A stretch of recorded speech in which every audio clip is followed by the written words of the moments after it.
Alright.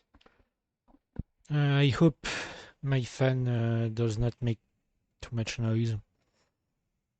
So the stream is starting later than I expected. I was busy doing something that I thought would take less time.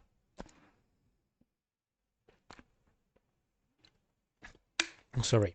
I have to drink something because I'm freaking dehydrated. It's so hot today. So I took more time as well to upload the VOD of the last stream to YouTube. I actually only did it this morning for a simple reason. It's that the opening for Berseria was muted, got muted on Twitch because of copyright. So I had to. I wasn't sure I could actually upload it on YouTube, but apparently YouTube does not have any problem with it. Only Twitch, at least as far as I'm concerned. Let me check just to make sure. But I'm pretty sure I haven't gotten anything special regarding it. Content. Yep, no, visibility public. I don't know if the VOD, since the VOD was exported from Twitch, I don't know if the VOD itself was muted. So maybe I haven't checked actually. Maybe the VOD on YouTube also has the opening muted. But anyway, so this stream will last for approximately 4 hours and 20 minutes because I have something to watch. Like I want to watch it more than most things I've wanted to watch earlier. So anyway, so last time we started Berseria, and we stopped at basically a good cutoff point because it gave us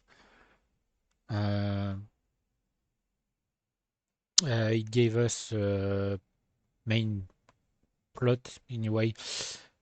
Basically, Tales of Berseria is a quest for revenge.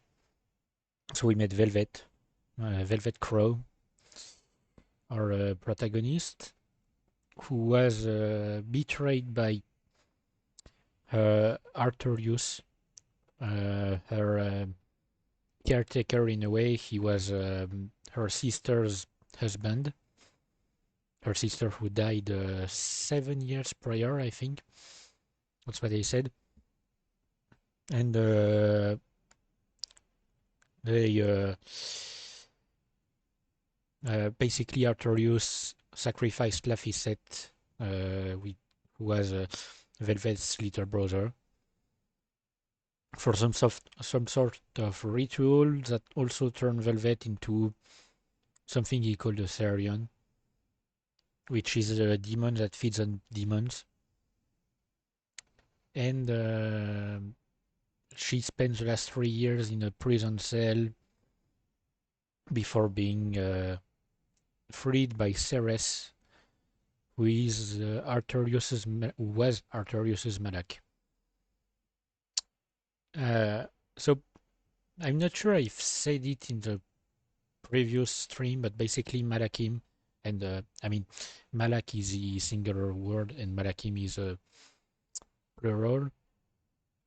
These are basically the equivalent of Seraphim, Seraph and Seraphim from Zestiria. But since Berseria takes place of 1,000 years prior to the events of Zestiria, the naming conventions are different.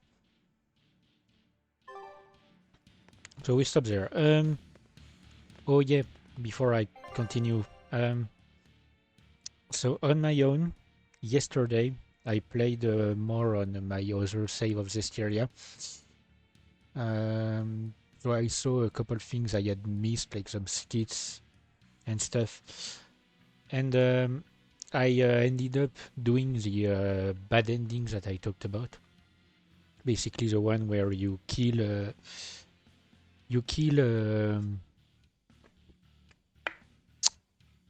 Heldalf before being able to.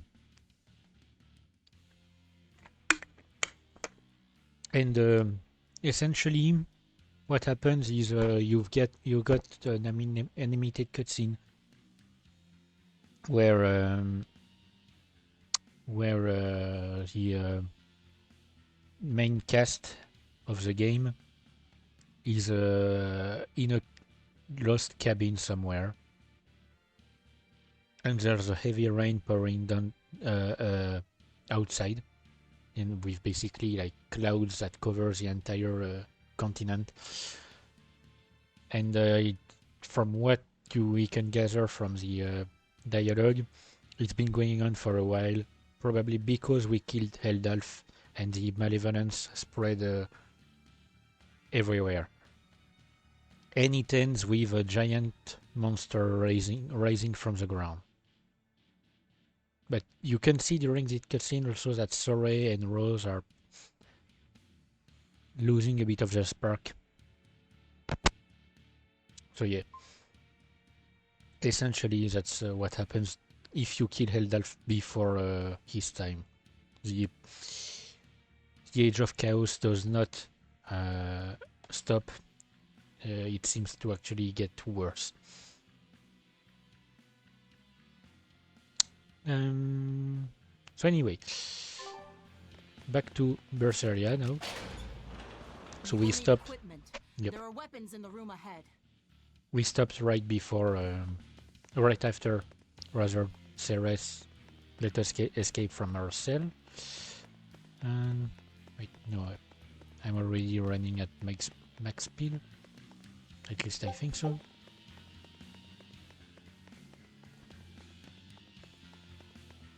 So I need to get back into the mood for the game.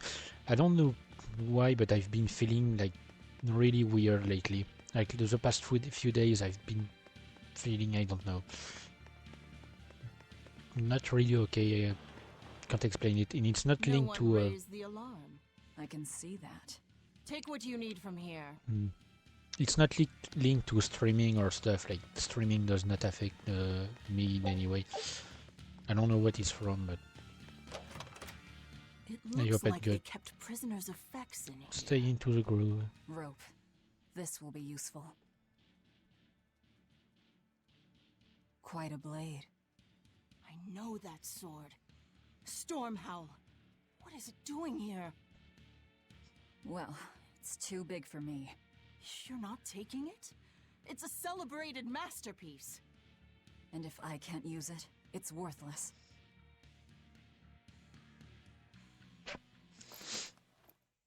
There we go. Our main drip.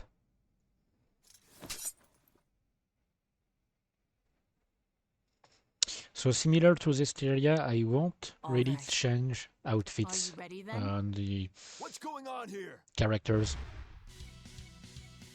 I will do it for a Rise, but not. He's no ordinary soldier. He's an exorcist orderly. But not for Berseria.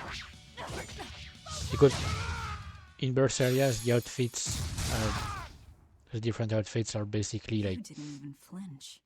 Actually completely different outfits. I am his Moloch no longer. In a Rise, there are some outfits that are a color palette changes that I quite like. So you already know we're on an island? Yes. I've learned that this is a prison island for violent criminals, and that there are scores of demons locked away here. Demons say lots of things when they don't want you to eat them. The prison has docks at both the front and rear entrances. Our ship is on the back side. Got it. The back docks.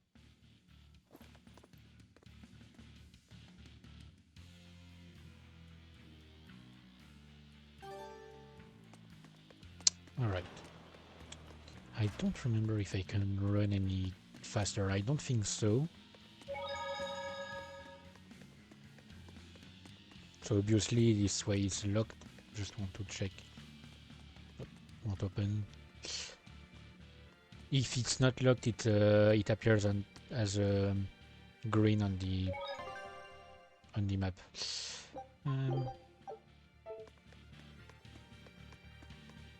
When I started the game at the beginning of the stream, I kind of forgot to load the quick save. I loaded before the thing? That's a special mass of mana. Think of them as the souls belonging to a family of Malakim. They appeared all over after the Advent 3 years ago. Another after effect of the Advent. If you collect enough of them, you might be able to solicit the cooperation of a Malak family. And I'm supposed to take your word for it? I'm not forcing you to do anything. Whether you collect them or not is up to you. I might as well pick them up. I'll use every tool at my disposal. Indeed. You'll have to if you want your revenge. So I talked about it when I was playing Zestiria. These are cats' souls. Essentially, they won't be useful as long as I'm still on the prison island. But they will allow me to open treasure chests located around the map, the world. And each chest contains cats. So a sort of Malak or Seraph. The path around the island is off limits now. They say the ground's weak and could collapse. The path that goes under the watchtower? That's all right. Nobody uses it anyway. True, but it was a nice shortcut to the docks. A shortcut to the docks. Under the watchtower. A number of guards have gone missing. It would seem we have intruders on the island. All exorcists, break into 2 groups and converge at the front and rear gates. Understood. No one will get past us. Stay sharp. The threat could be serious. Yes, sir.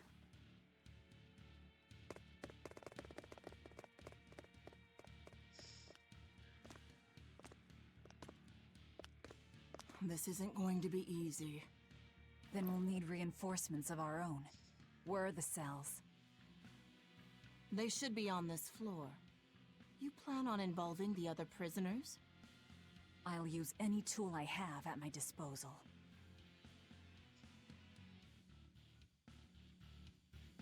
So yeah, as I was saying, so the cat souls allow you to free cats that are locked in chests around the world.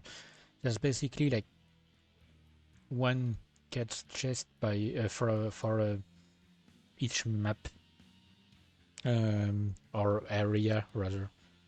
So for example, in a town there will be one cat's chest, and they cost an exponential number of cat souls. I mean, not really exponential, but increasing at least. But I don't know if it depends on the number of cats chests you have opened, or if it's just in the order that you can find them. But the more you open, the more it costs. Every 2 cats I'll get a cosmetic item, and if I free enough cats, how do you? I don't know. If I free enough of them, I get an invitation to the Cat's Corner, which is the place that we saw in Zestiria, where there was a Turtles level 99, and it basically contains the same fight, or at least it's the end area for quests that leads to the same fight. So if I want to do it, I will need to grind a lot, and if I'm not naturally close to level 99 by that point. It's really late in the game, like really near the end. And I won't bother to do it.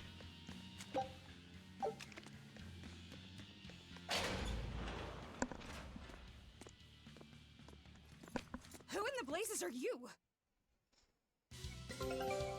Ah, great. I love battle tutorials. Oh, great. Yeah, I know. Here I come. Crash Spin drive. Crash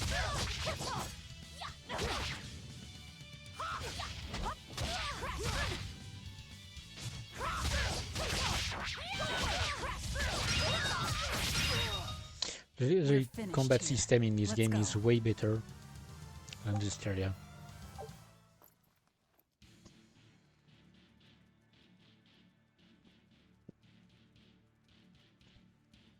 Like, it's honestly so much better.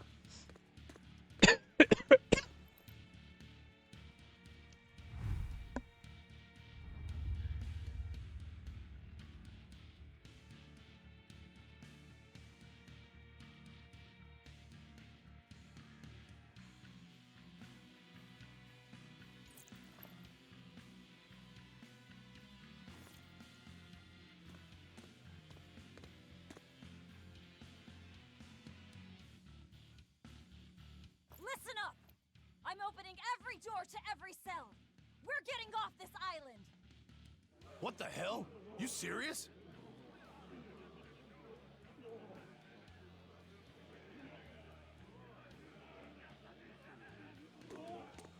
Split into 2 groups and rush the front and rear gates. Break through the gates and you'll have a ship. But aren't they guarded by exorcists? I mean, that pirate Von Eyfried's the only one who's ever broken out of here. And he didn't pull it off just by himself. He was hauled out by some old exorcist named Melchior or something. Von Eyfried? And Melchior. I won't force you! You want to rot in here? Then rot! I'm with you. Anything's better than another day in this rat Let's do it. I'm going home to my family. Me too! Yeah! Let me out, Rogues girl! like us are always I'm up for a sick of gamble. the slop they feed us. Ceres.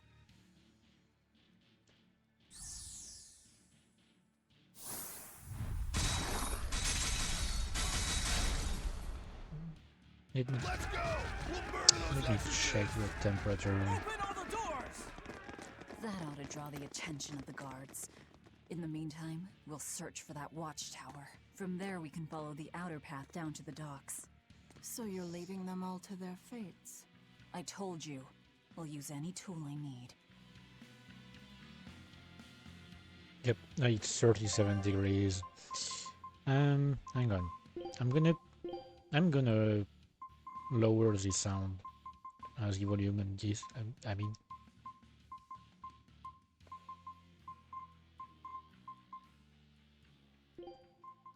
Okay, great. Sorry, I have to lower the volume of the game because it's overpowering the volume of my mic, even though on OBS I have lowered the volume of anything other than my mic. Anyway. You're not going to escape? Don't underestimate the exorcists. They're all gonna die like dogs. Or goblins. This Abbey that's in charge of this place. They're that amazing? Amazing doesn't even begin to cover it. The exorcists of the Abbey joined forces with the Kingdom of Midgand. And they've got the whole world in their pocket. They're merciless. They hunt down any human who becomes a demon. Going against them means taking on the whole world. And I bet I know who's at the top. Those who get captured and sent here are the lucky ones. We may be monsters, but at least we have our lives. Sure, until they get fed to me. Thanks for the info. Even if you manage to escape this place, thousands of exorcists controlling powerful Malachim will be out there waiting for you. There's nowhere for you to run. Nowhere. I'm not going to run. I'll gladly die, as long as I take Artorias with me. Yep, I was gonna say, she doesn't really care to try and escape them.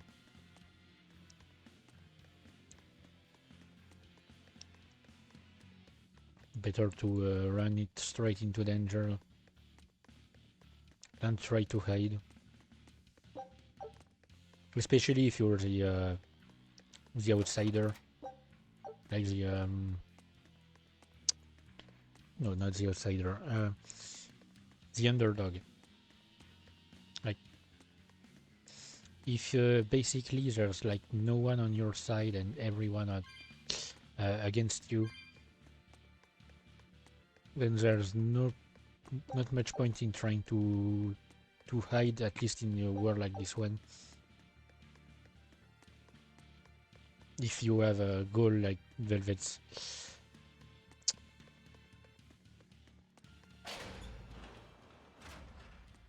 Dear me, not a word of apology?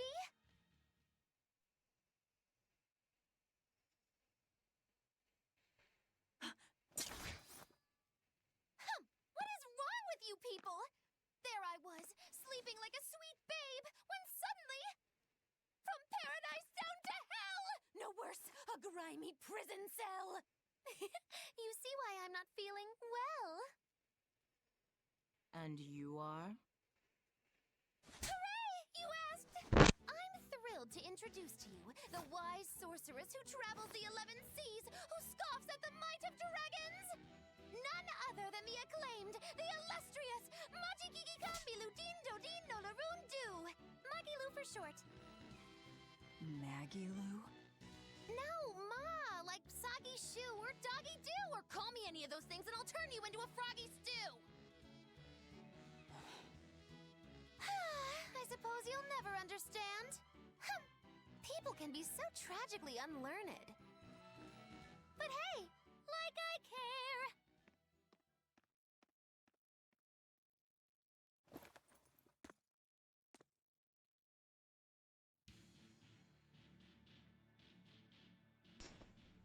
One of my favorite characters in the game. I mean, believe she snuck up on me. Who is she? probably one of the This is no favorite characters of ordinary a lot of Must players. be cautious. Trust no one. She said she's a powerful witch. Did she have a Moloch tethered? No, I didn't sense Malakim around her. She's an ordinary human, I think. Then she's an ordinary magician, not a witch. If she tries to trick me again, I'll crush her and be done with it.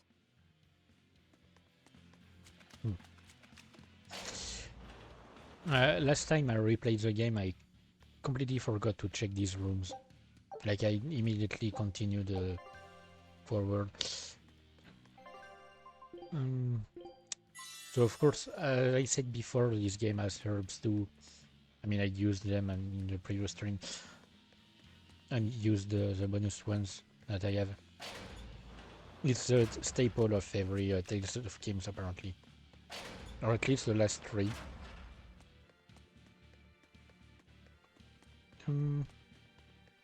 I know this place looks similar to the other one, that's because it's just literally the same map that was cut and paste. But I can assure you it's not the same. It has different loot.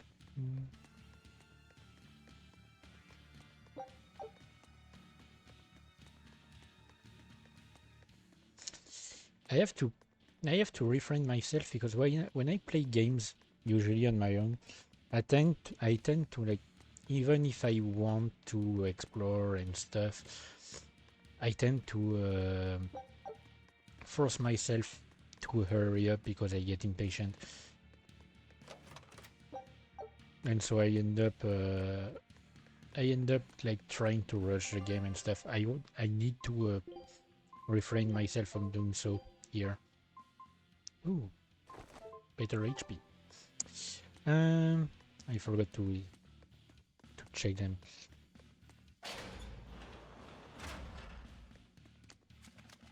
But yeah, I have to refrain myself from trying to rush the game, because I know it will come to bite me in the ass later if I do that.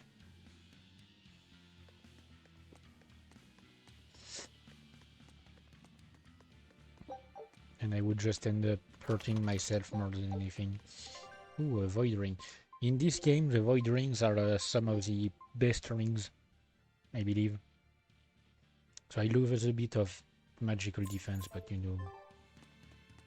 I mean, I still call it magical defense. It's not really that. I don't remember what it is exactly, but it's not magical defense.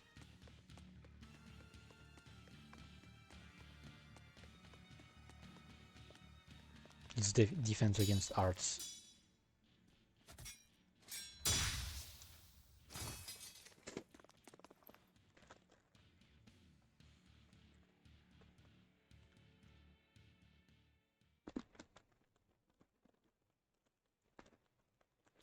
More? This one. He's a demon! Get ready.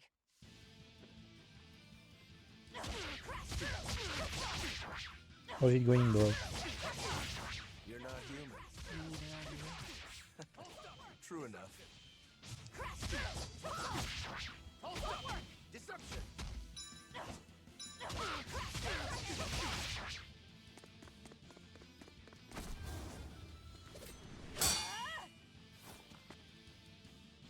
He's strong.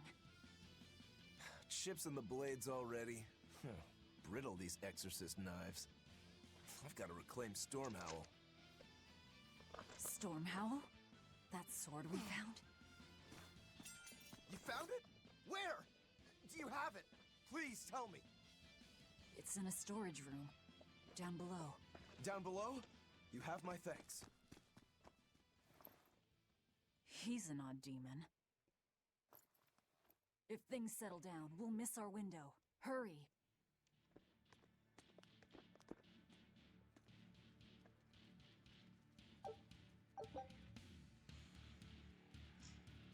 Okay, yeah, so I talked about it. We have glassite, ventite, pyrolite, and I believe there's a type corresponding to earth. So basically the 4 elements, but in this game there are like special objects that you collect, and once you collect one, it's always active.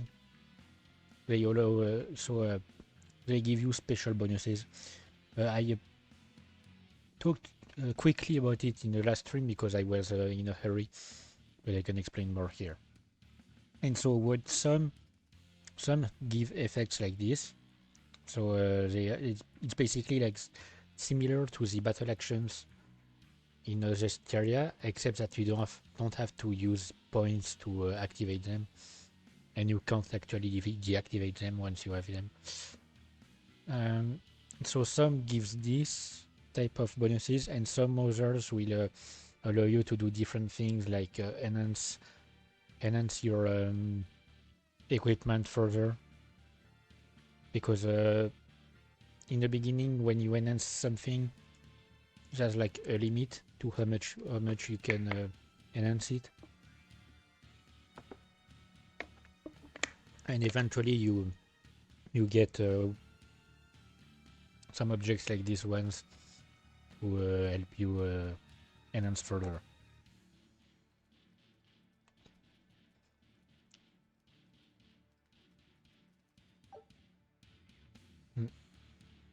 Stormhowl. Could that demon be... What is it? Nothing. That demon swordsman was just strange. He was so full of fury, but when you started talking about that sword, his manner changed completely. Don't think too much about it. He's a demon after all. The prisoners here are all so unusual. Except for you. Forget it. Like I care what a Moloch thinks of me. Yeah, I wanted to say the cast of this game is probably I mean, I don't like it more than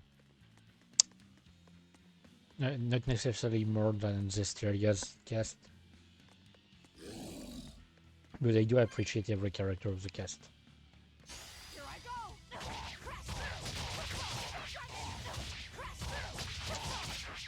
In this one, we don't have, I think, the little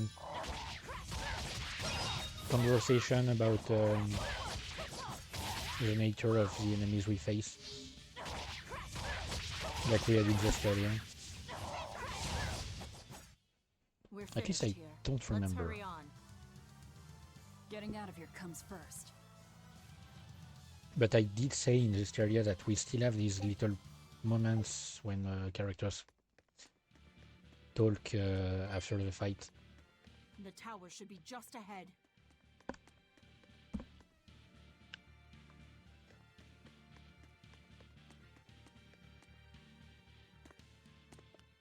Ouch.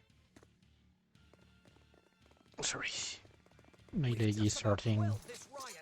You won't be getting away.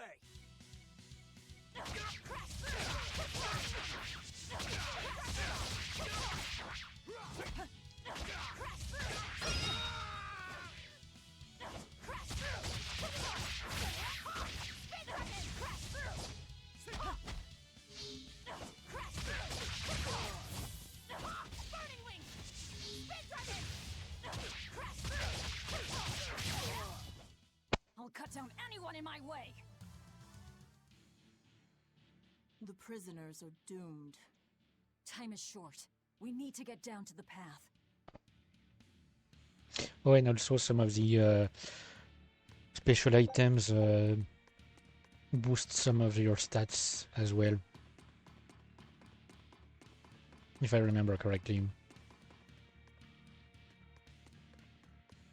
And you can use great points at the end of the game.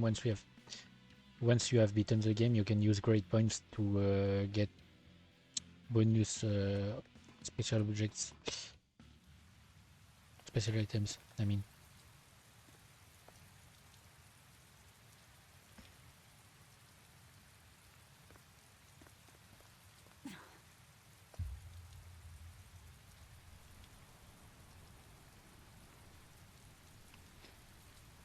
The path has collapsed. That rope won't do any good here.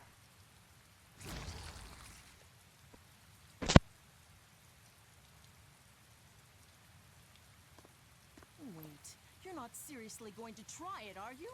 He fell further than this back at the shrine.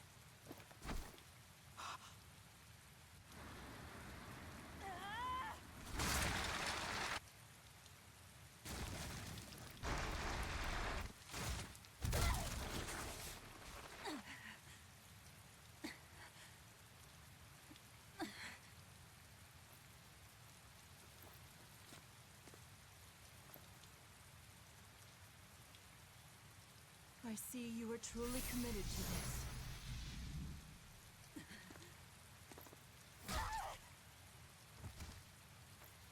Oh. Self-relocating a shoulder. I've never dislocated any of my joints. I would almost think At least I don't think so. It's a ritual that grants special power if the oath taker abides by certain restrictions. The harsher the restrictions, the greater the power one may command. In a very real sense, an oath is a sort of curse, right? Well, guess what? You're the ones who did this to me. I am aware. That is why I chose you. So yeah, the oath are still a thing in this game, similar to what Layla had in Zestiria. That allowed her the power of purification. We must be cautious. Except that in this game, it's not just Malakim that can take oath, it's humans as well.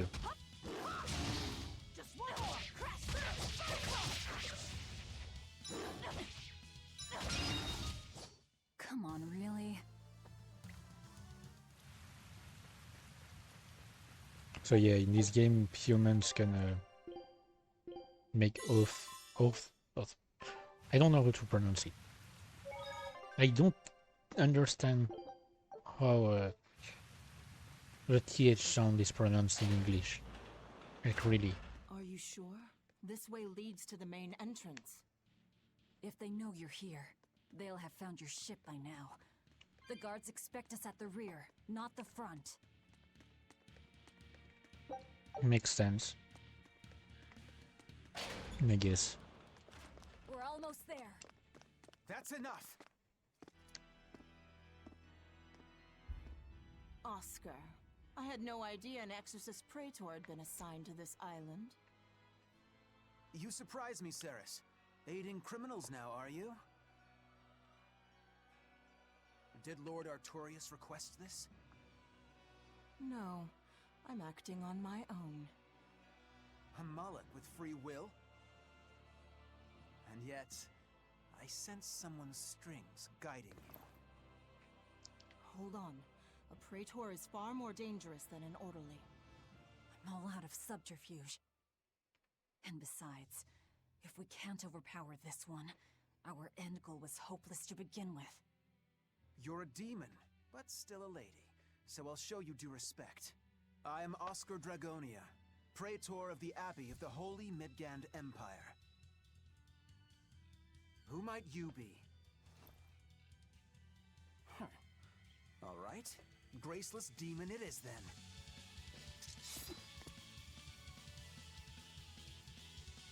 Lord Artorius himself taught me the ways of purification. How will you fare against them?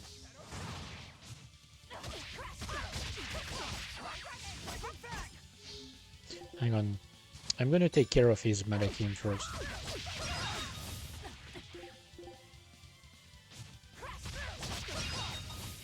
Alright. Let's see. Resistance and weakness are swapped here. In this area, resistance was on top. Here it's in at the bottom. You're skilled. I will have to expend a Moloch or two for this.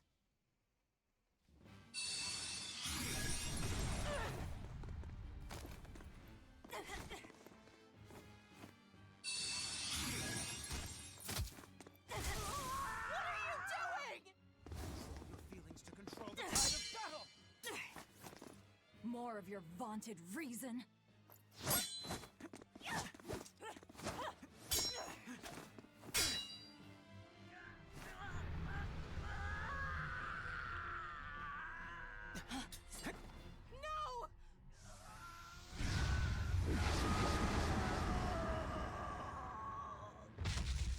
A Moloch with demon blight?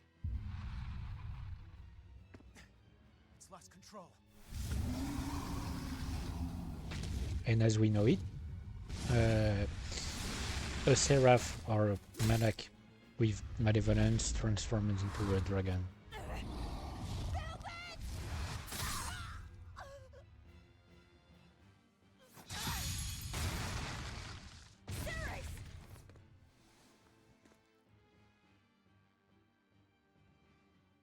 My wounds are fatal.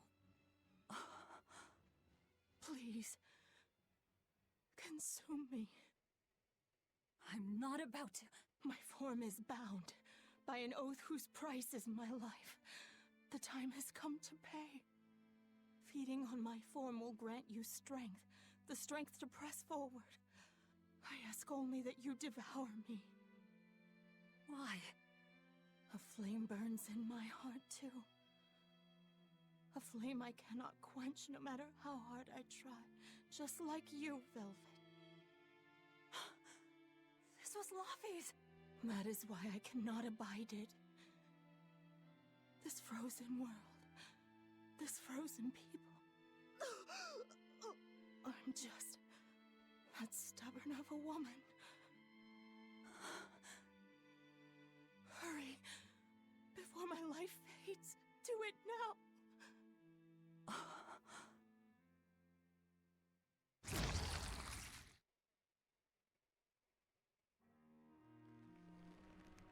I offer no apology or thanks. I need neither. Our wishes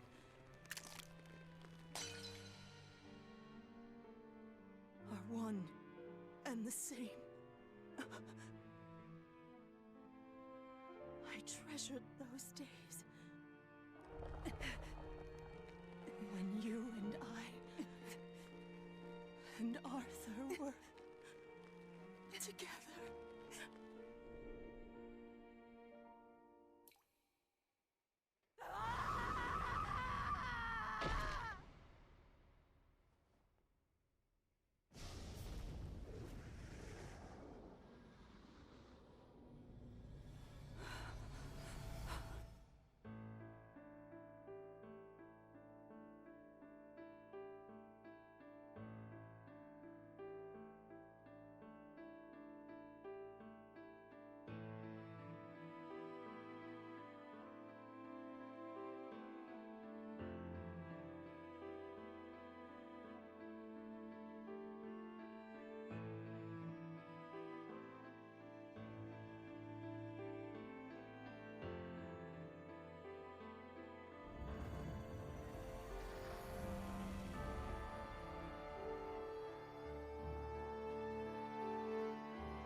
What is happening?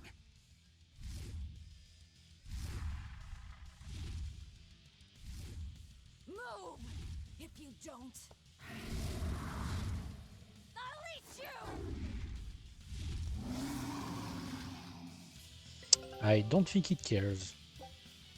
The Sorcerer's Ring obtained from the Sorceress enables you to no use brick souls. Oh yeah, I forgot about this. Such protocol, the character loses one soul in the target scan. Yep, I probably won't use it much. Sword that Malak's power to wield as her own? I've never seen such a demon. I want to use it much, but basically it uses the demon arm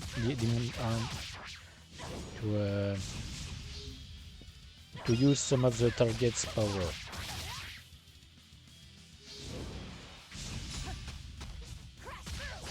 But I won't use it much because I will keep forgetting, probably.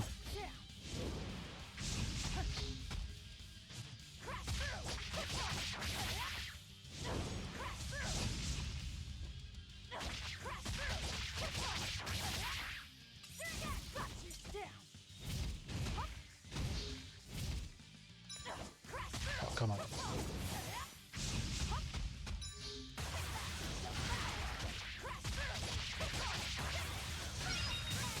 I mean, I guess it heals me in a way, so I could use it more.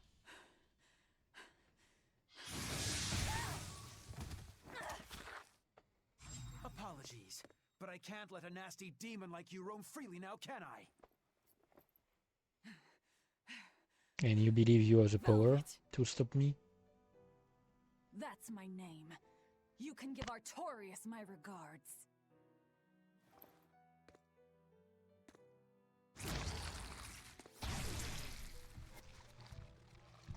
My name is Velvet Crow, and I will devour demon, Moloch, and exorcist alike!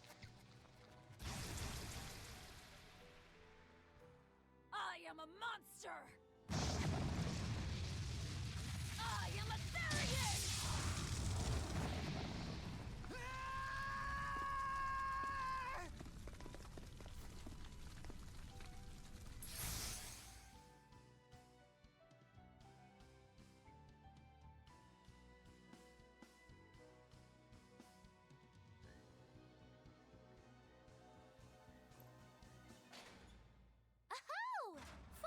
Someplace that might not be a death trap. When we tumbled from the tower, I thought, this is it, Moggy-Lou. This is the end! It would have been less risky if you hadn't suddenly appeared and jumped on my back. Oh, hey, it's you. It's thanks to you that Stormhowl is back in my care. Rokurodan gets it. At your service. This blade is my life. I owe you a great debt. One I vow to repay. Yes, she's a peach and a model citizen. Can we get our move on? I think they're just about done massacring the rioters. The docks are just ahead. Give me a hand.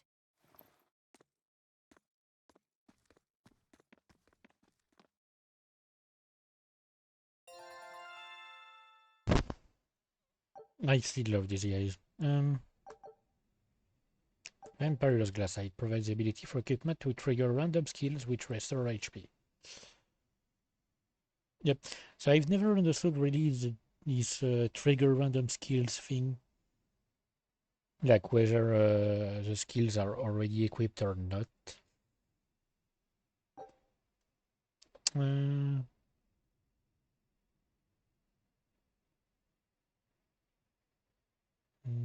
Yep, a breakthrough comes with HP restoration. So that might be a reason for me to use it more.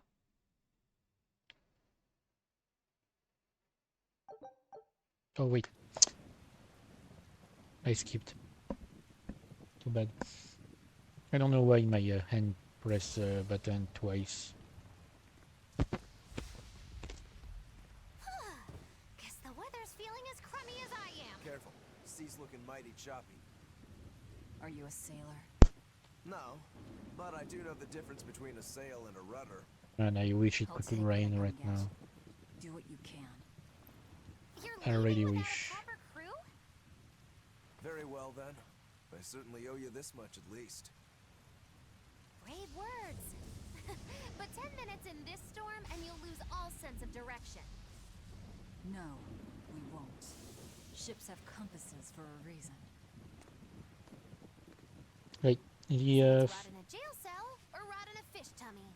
Well, guess it's your lucky day, fishies. The forecast keeps pushing back for predictions of rain.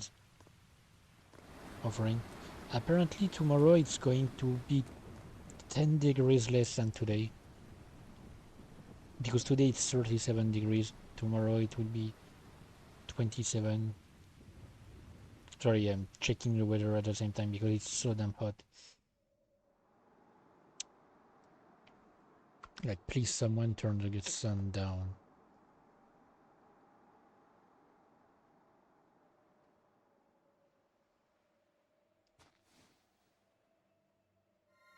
I don't have enough ice cream to help me. Ooh, but I do have an ice pack. Sorry. I'm gonna quickly grab an ice pack because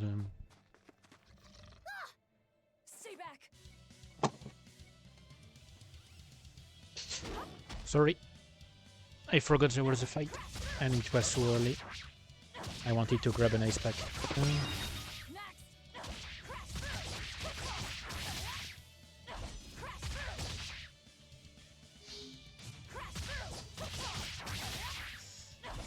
This summer is going to be hell for me. I feel like it's going to be hell. Word, a demon muncher. You really are a box of horrors, aren't ya?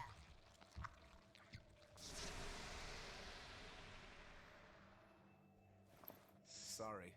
If I had a weapon, I would have helped. I promise. You're wearing one.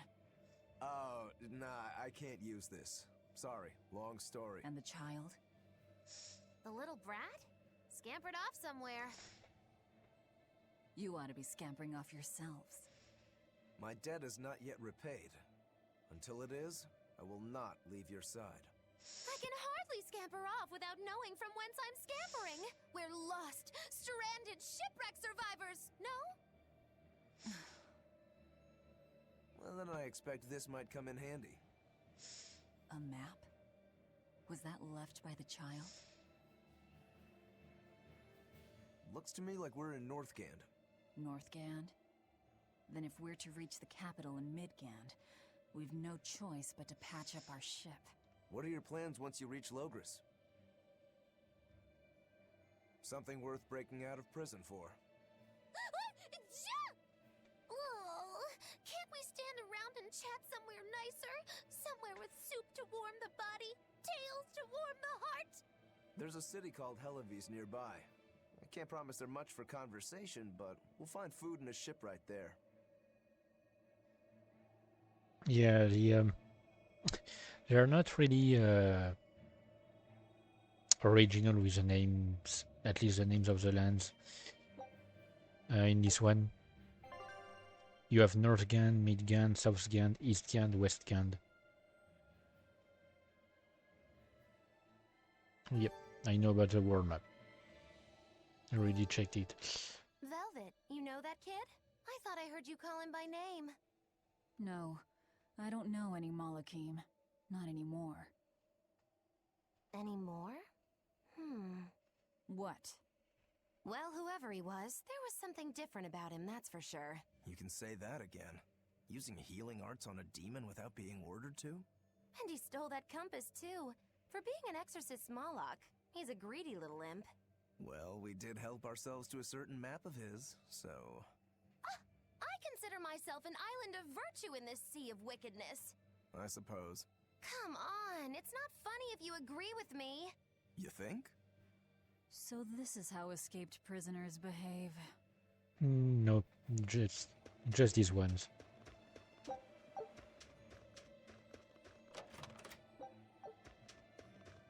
More and more stuff to sell. Magilu, your way of speaking is as strange as your appearance. Hey, I'm a witch. I must project a proper age and dignity. I have an image to maintain. Self-improvement in all things, I suppose.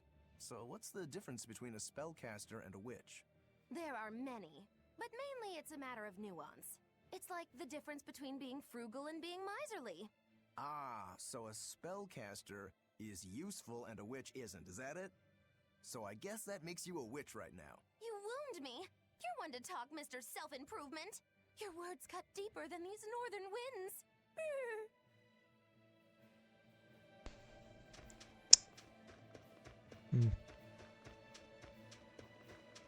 I don't remember who voices Magilu. Pretty sure I've heard her. Wait. Let me think.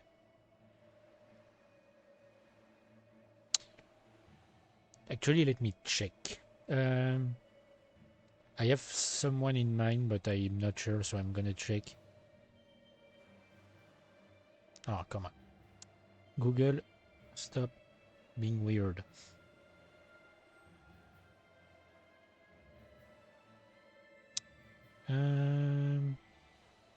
Erika Lindbeck, of course.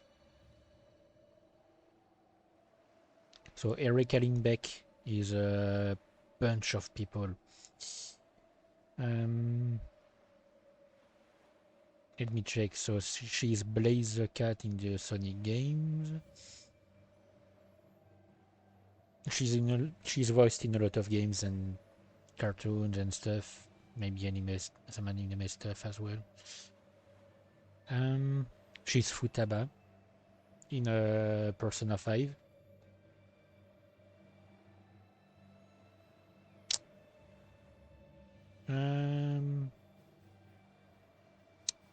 Let me check. Oh, she's English voice for Jericho in the Seven Deadly Sins. The host of Anemone in Nier Automata. At least in the anime, maybe not the game. Actually, I don't remember. Because she's doing a specific voice for Magilu. She's way. I'm pretty sure she's speaking way in a way higher pitch than usual. Oh, she voices in Bubble. It's a great movie. I've seen it like a few months ago. It's on Netflix. Bubble. It's like what, 1 hour 30 minutes, something like that. Yeah, like a 90 minutes movie, but it's really beautiful. Like honestly, it was really beautiful. Josie, oh come on. Stop trying to hang on. I've lost where I was. Okay, it removed the entire thing that was shown. That's weird. She's voiced in Arcane. Oh, she's a voice in Tales of Arise. Yep, in Tales of Arise she uses a much deeper voice. So I'll point it out when, if I think about it when we play Tales of Arise, I'll point out which character is one of the main characters. And I just want to check if she's who I think it is specifically.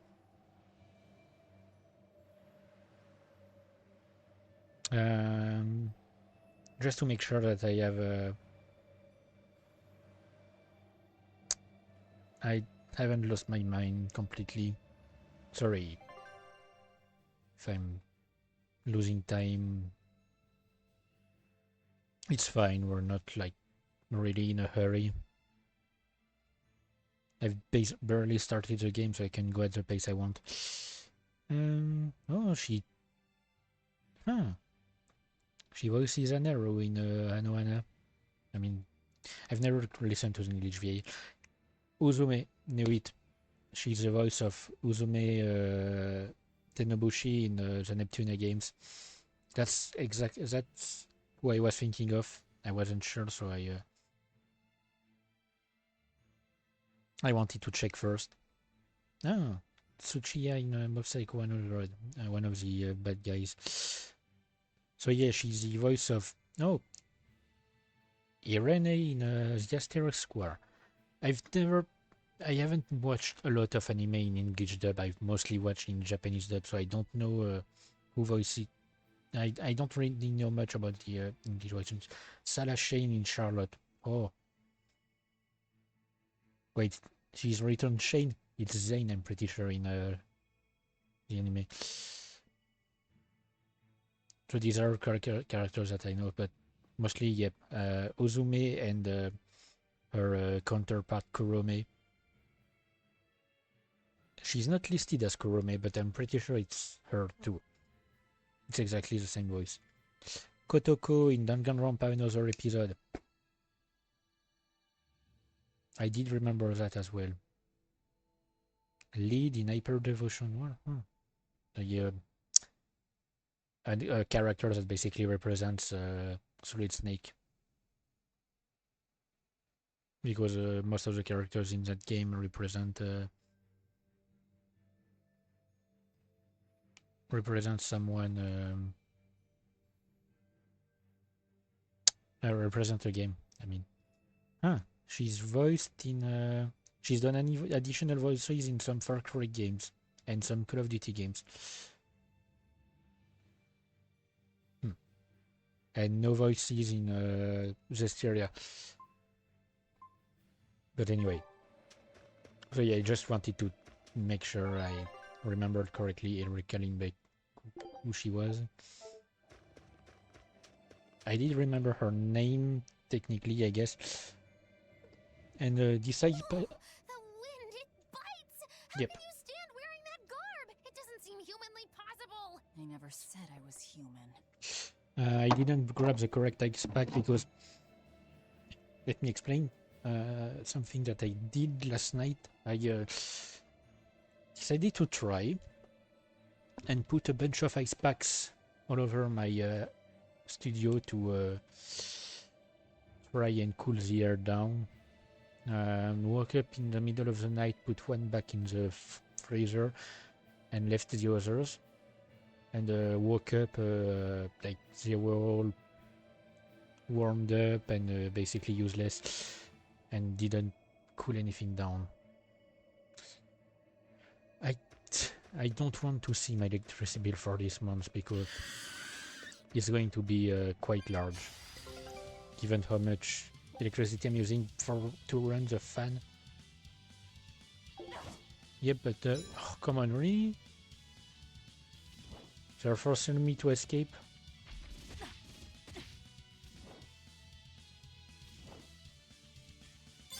See, this is why I don't like these tutorials. They are forcing me to escape a fight that I can actually win.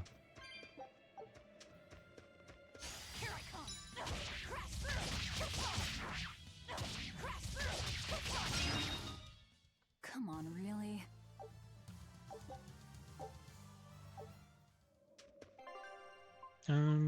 Okay, I'm already starting to unlock some Ember equipment. Oh, nice. I'm losing some art attack, but I don't really use that stat anyway.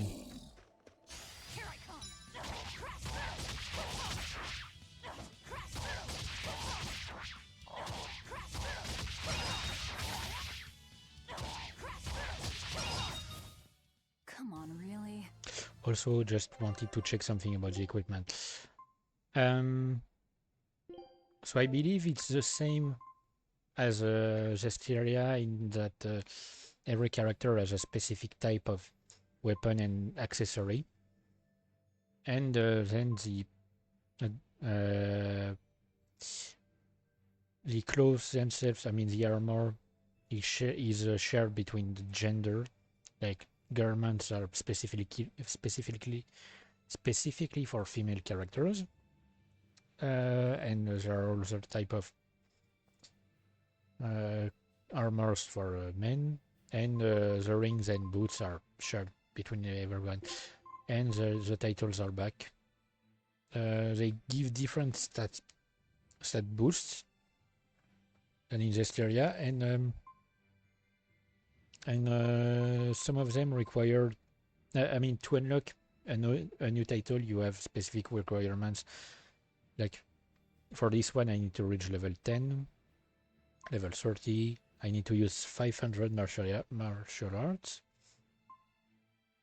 250 hidden arts, 200 break souls. Control Velvet for 50 minutes. Yes, there's actually one. Let me find it. Menu time. There's literally one for spending a lot of unlocked for spending a lot of times in the menu. And so once you unlock a title, you unlock the first skill, and then you need to unlock more skills. You need to reach new milestones. So once I reach level 40, for example, I can unlock the attack increase. But for now, I only have one title, so it doesn't matter much. It will matter later. I should maybe. I feel like being in. Oh wait, no, that's for others. I'm gonna switch back to semi-auto because I actually could benefit from playing in semi-auto in this game. It was mostly a pain in this area because of some of the attacks. Come on, really? But in this one, I think it can be useful. Control mode, semi-auto. I could put it in auto and let her fight by herself, basically. But where's the fun in that? So semi-auto, basically, like, it just makes sure that she stays locked on target, and before attacking, she makes sure to. When I tell her to attack, she makes sure to go to the target before attacking.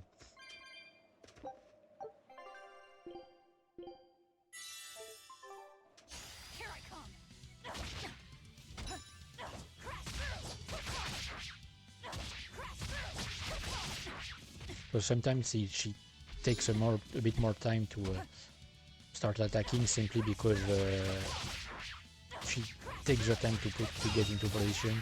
But at least I'm sure I'm not hitting. I'm not hitting nothing all the time, unless the enemy evades.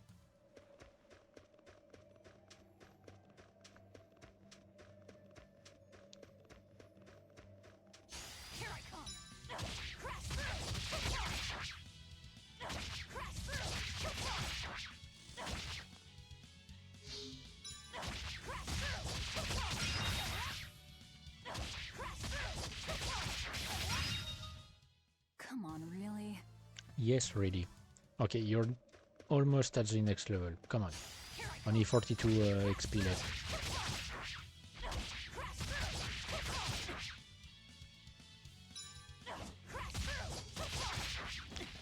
I'll probably do the same as I did in Gesteria as well. That is to say, accumulate a lot of healing items and never use them until the end of the game. Which can be quite useful. Come on, really? Okay, and new titles thanks to leveling nice up. to be free again, able to move these bones around like I want.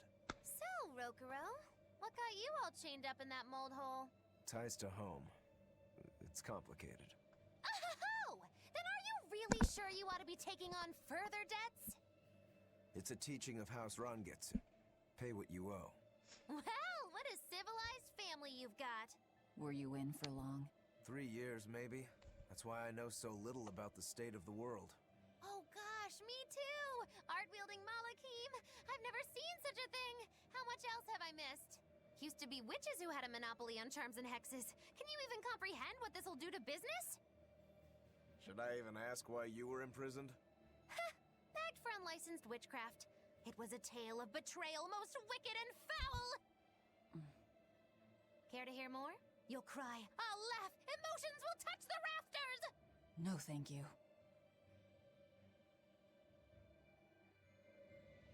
Oof, sorry. Hang on. I'm moving the ice pack around.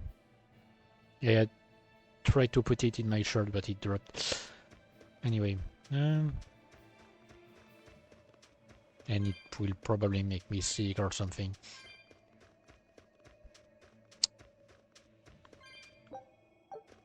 Okay. I'll check up there before I go see the cats.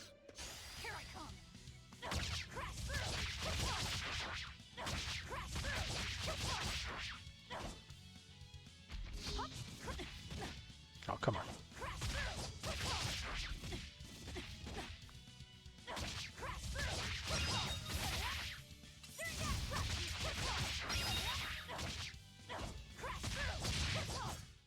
Come on, really?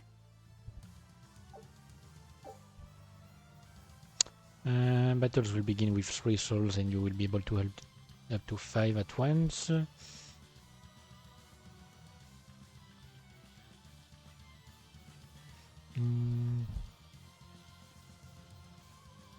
Okay.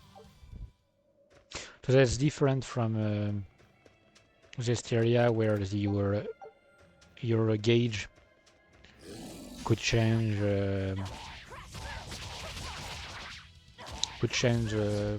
between battles. Here you'll always start with 3 souls. Come on, really? Oh, an Ember Blade.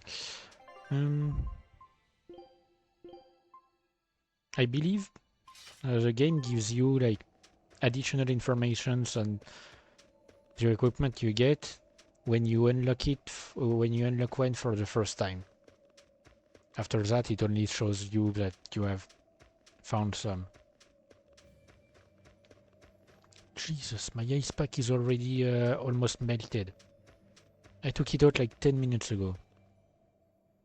Oh no, I'm in so Not much even. trouble, so much trouble. Won't somebody please help a kitty out? Meow. Oh, look, another weirdo. That thing talks? What if it's a cat demon? Simmer down, big man. She's just a cat. Haven't seen one in a good long while. Cats? Is that different from a regular cat somehow? It's complicated. Cats are a mysterious bunch.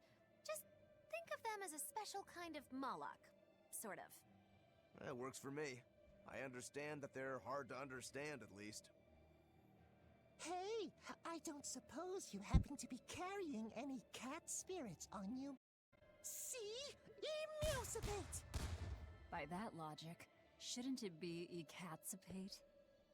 Wow, you're way more clever than you look! For real! I guess I totally underestimated you. Please, our cat spirits got scattered far and wide, and so many sad cats are trapped without them. Seek out the cat spirits and rescue our poor lost brothers and sisters, meow. And why should I? Please, think of the cats! You know, cats have weird and mysterious powers. There's a good chance we might benefit by having them in our debt. We'll make it worth your while, I promise! And if we snub them, they might put a curse on us.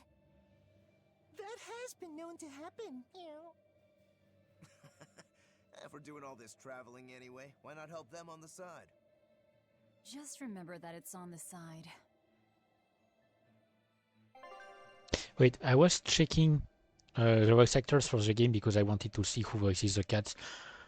But Monica Rial was the voice of Ceres? Huh. Because she voices another character in the game. And it's absolutely not the same voice. Once we get that character, maybe I'll remember about it, but we won't meet the character before a few streams. At least one or two. But I've heard her in a lot of other things and with a lot of different voices.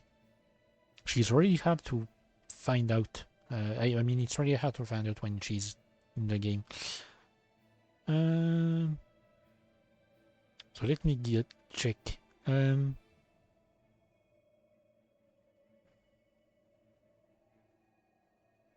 Yes, I have a sort of a thing for voice actors and voice actresses. I've started a few years ago, like really noticing them and trying to find out who they are every time I spot one in a game or something. So I can recognize some of the names that I come across. I mean, that I see. Oh. Hang on. There's a character that is shown in the voice cast that I don't really know who they are. Is there Oh, wait, no. No, I remember. They're from, basically, there are some subquests that I believe are references to previous Tales of games or something. Or maybe other games in general. Anyway, and... Yep, okay, sure, fine. The only characters that are not shown, I mean, that they don't show who voices them, are the cats. At least on the website I found. Maybe on the wiki they have something. Come on, just tell me who voices them. Really? So apparently the voice actor is unnamed.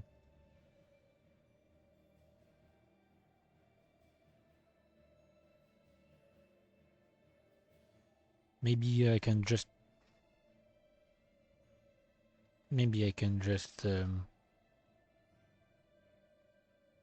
say specifically that I'm looking for who voices the cats.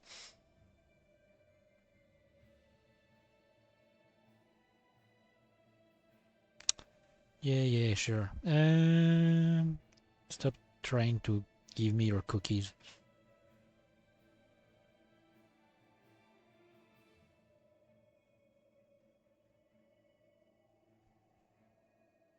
Come on, really?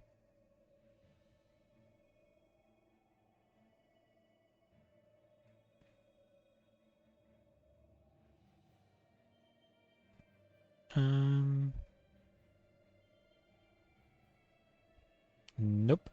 Okay. So it does not show up. And even if I look specifically for cats, it doesn't give me anything.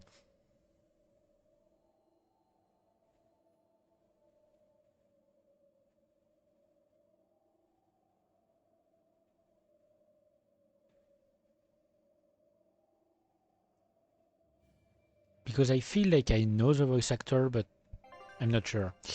Anyway, so yeah. The cats boxes are all around the place.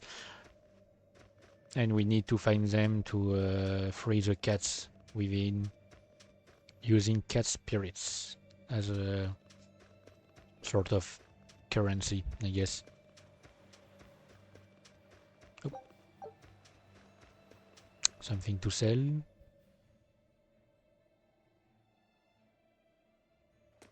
Exorcists. Well, that's just inconsiderate. Word of the prison break couldn't have traveled so quickly. I somehow doubt they'll just let us in looking the way we do. I apologize about earlier. I didn't mean to steal this. The compass.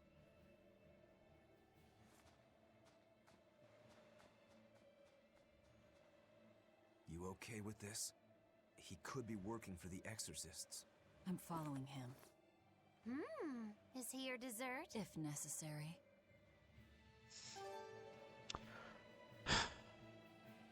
Oh, Nightbot did his job this time. He must have gone this He way. took care of the bot.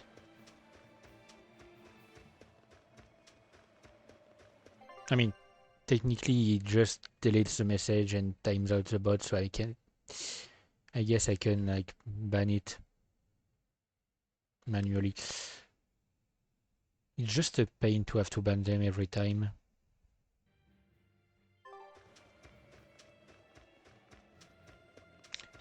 Wait, before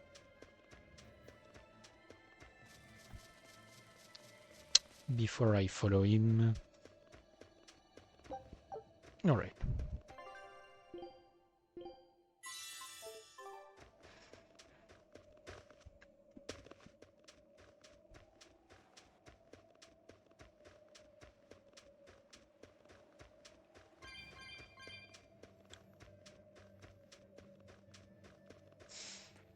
So yeah, as I said, There's a ladder. The chest will take more and more spirits to unlock, but obviously the game will compensate by giving us way more spirits over time.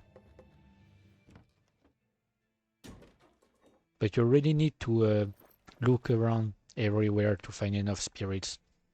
The spirits respawn, by the way. That smell. Flamestone. Flamestone? Also known as Melchionite, a rare mineral only found in Northgand. Mix it with sulfur and you get explosives! Mix it with oil and you get fuel! Sounds dangerous. If it's true. Believe me or not, it's your call. Looks like the boy got away. Well, we're in the city now. Well, then let's scout for the Maritime Guild. Whoever's in charge of all these storehouses must have their hands in the shipping trade and shipbuilding. And we could use a true sailor, if we can find one. Now that's a plan I endorse! We dodged the sea's murderous grasp this time, but who's to say our luck will hold? We should look for some weapons, too, if I'm to be any use in a fight. You're still wearing one. Nope, not an option.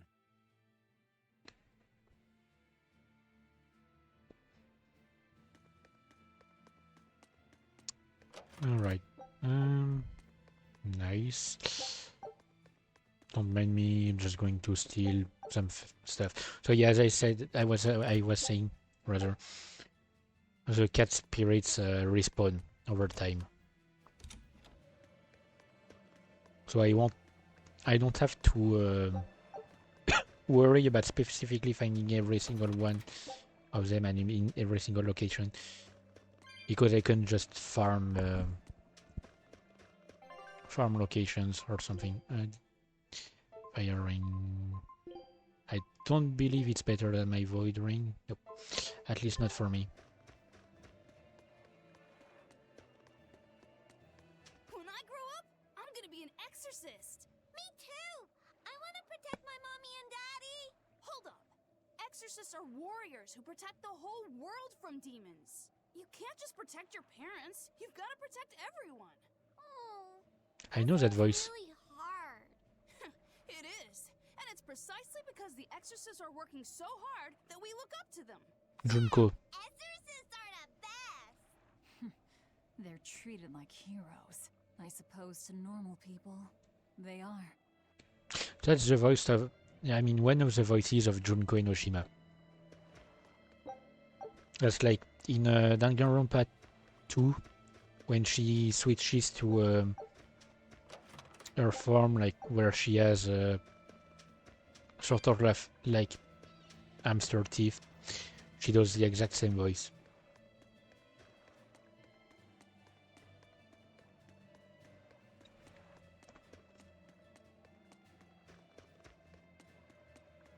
I don't know if there's only one voice actress doing a bunch of really different voices for Junko, or if there's like a few of them, because the difference in the voices is quite impressive, to say the least. So let me first explore everything before I take care of the main objective.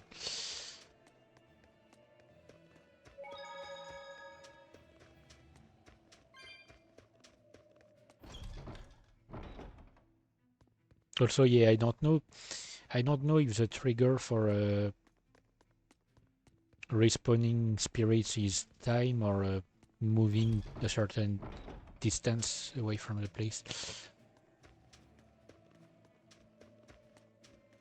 Oh, speaking of spirits, see, there's a cat's box, so it's the only one in Hellawes.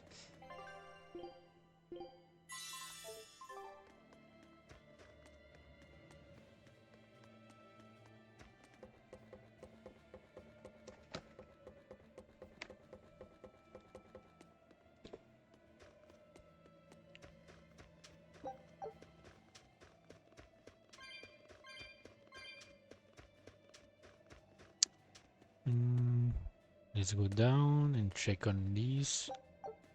Oh yeah, that's true. It's the only way to reach this amber garment, so I'm guessing it's better than what I have here. Yep. Oh, come on.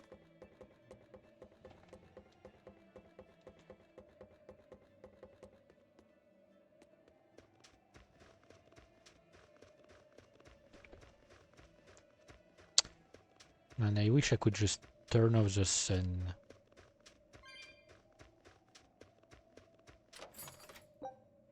Bloodblade. It's a base weapon. I'm gonna keep what I'm gonna do is I'm going to keep like one how do you say, one technically one of each equipment. Hang on. Is that the guild? Oh, hey, that weapon shop looks promising. Good luck with the shipwright search. Boys, poor creatures just can't be separated from their favorite toys, can they? It's true. Hang on, so yeah, I'm going to keep like one of each equipment. By that I mean I will keep like one blood blade, one ember blade, and one further blade that I find later, made of different materials or something. And I will like upgrade them as we go, and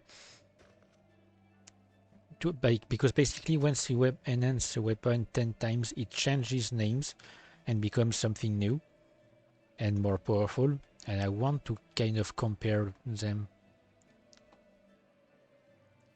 once. Okay, so yep, this cat's box requires 15 spirits. I have 32, and it gets square glasses, which means the next cat's box will just have a cat. Not I won't get any cosmetics, and then the box after that will have a cosmetic stuff. Every 2 boxes you get Is this a shipping guild? you get something. Damn that dial! What does he think he's doing by trying to resist? We wouldn't be in this mess if he were dead. Excuse me. I need a ship repaired. Sorry, but we can't help. What makes you say that? Guild business is currently suspended. By the order of Exorcist Teresa of the Abbey. Lady Teresa. Number 2, did I give you permission to speak?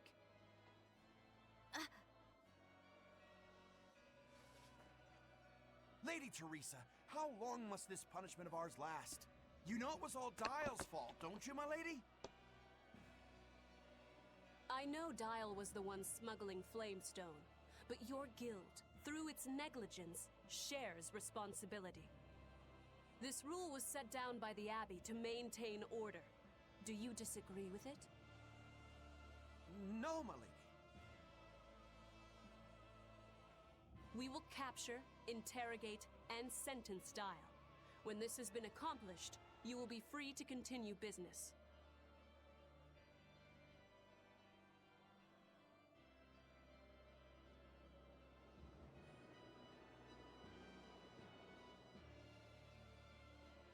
And you, girl, aren't you cold dressed like that? I've just arrived from the south. I wasn't aware Northbound was so cold. A young woman ought to keep herself warm. Thank you for your concern.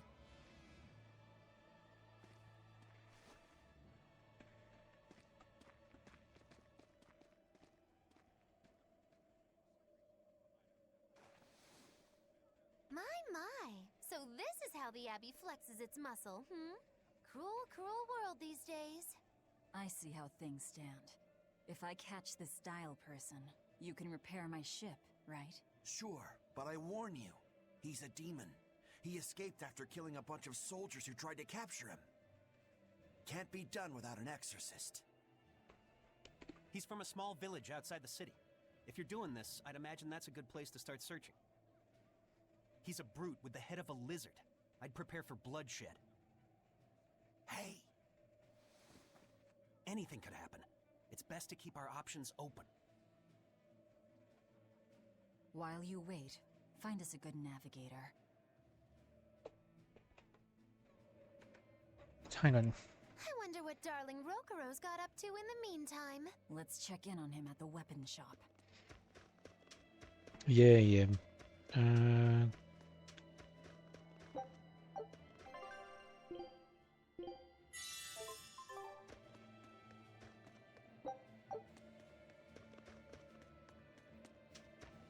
First, let me look around here. Amber fragment.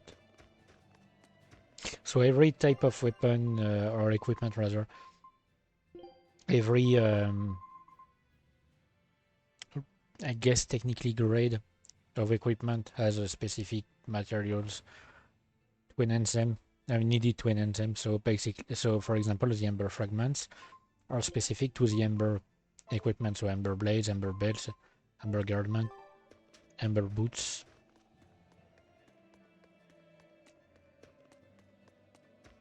Let me check around first.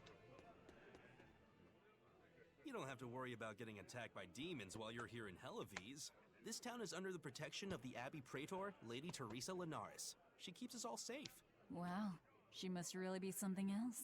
She is. She's lauded as the frozen queen of the exorcists. She's as cool as ice and as pure and dazzling as freshly fallen snow. She's just the white knight Hellawes needs. Our town is as beautiful and pristine as it is because we have Lady Teresa here with us. Anyone who disturbs her order, whether human or demon, will be frozen by her wrath, soul and all. Sounds just like an exorcist. The way she glares at the filthy. Oh, if only she would look at me like that, with those ice-cold eyes. Teresa, my love. If she lets idiots like him run around loose, then I'm sure she's not as infallible as he thinks she is. Jesus Christ. That's a special kind of person. Also voiced by Fang from Fairy Fencer.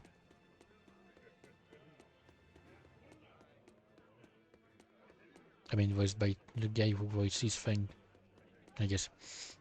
Also does a voice in, I can't remember the name of the character, in Death End Request. I've never finished the game, I need to finish it.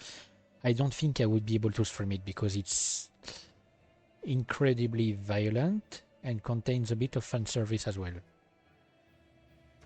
So like, no way I'd be able to stream it. I'm visiting these places, specifically these places, mostly to unlock the map. it will allow me to get the map of the area.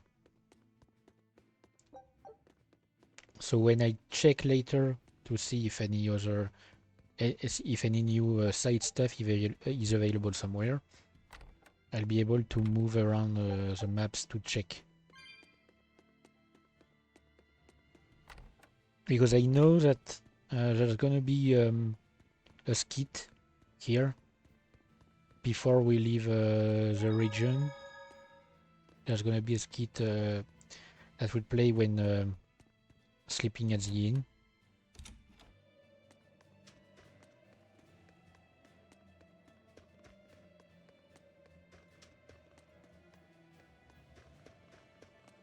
Anyway, let's go see how our dude is doing. Found a real good one.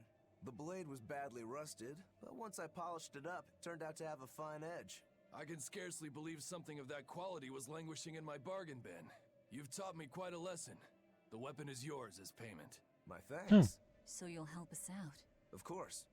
How did your errand fare? That's a good merchant. I see. So we're hunting a reptilian demon called Dial, are we? We'll check out his hometown first. Have fun, you kids! You aren't coming along? I'm afraid I've got bigger fish to fry at the moment. That little matter of tracking down my betrayer. Besides, if I stick around, I'm not so sure I wouldn't wind up as someone's midnight snack. My pellet has standards. High standards. All the more reason to skedaddle! Mm-hmm.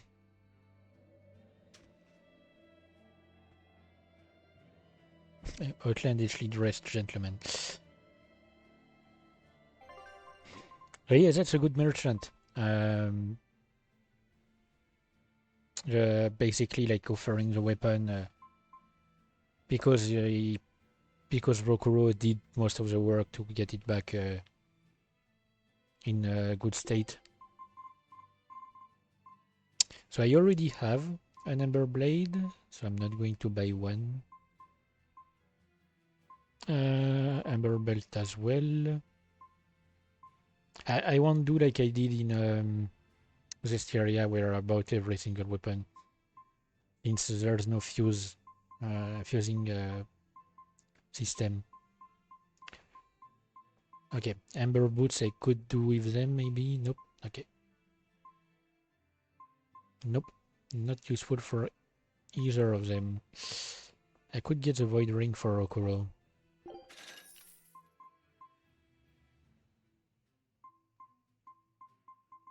But that's about it for now.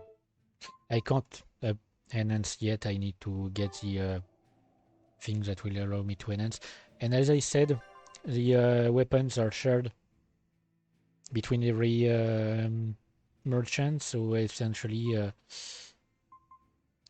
I already have the XP that I had gotten in Velvet's village. Look, a yak. Hey, Velvet, here's a fun fact. Yak-tail hair is considered to be among the highest quality materials for a helmet's plume. Wow, really? Also, I don't care.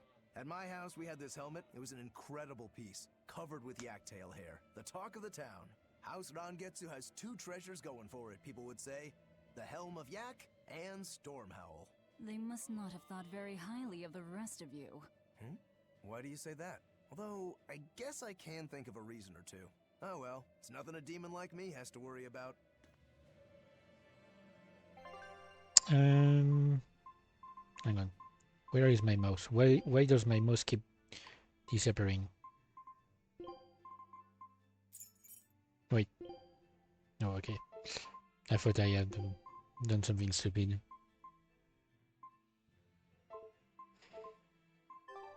Hang on. I need to do something really quick. I mean, I want to try out something. But I need to mute myself.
Yeah, so whatever I've just done, I don't think it will help me. Doesn't seem like it will do much. Maybe if I... Hang on, let me check.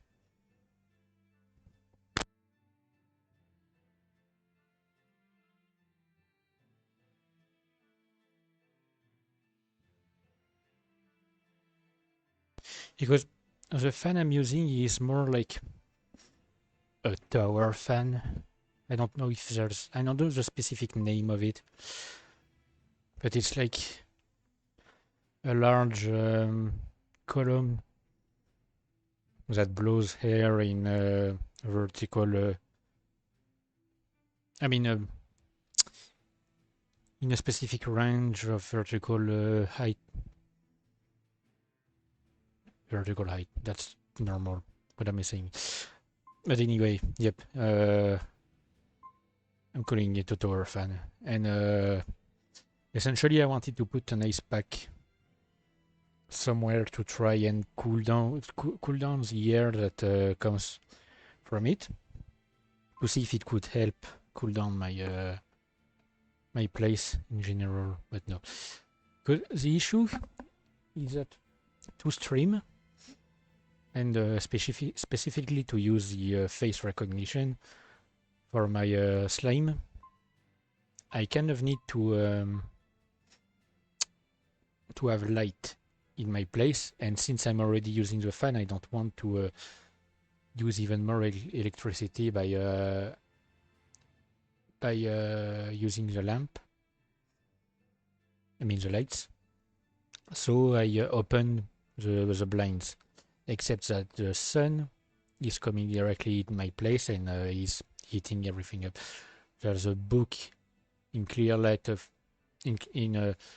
directly hit by the light. I hope it doesn't catch on fire. Anyway, head to the Hellawes village. So yeah, see, there's something in the storehouse. No, it's not the storehouse. In the inn. Wait, it's already available? I thought it was much later. So so that's what I was explaining. I can use the map to know exactly where new stuff is available. Oh, and I forgot to sell things at the merchant.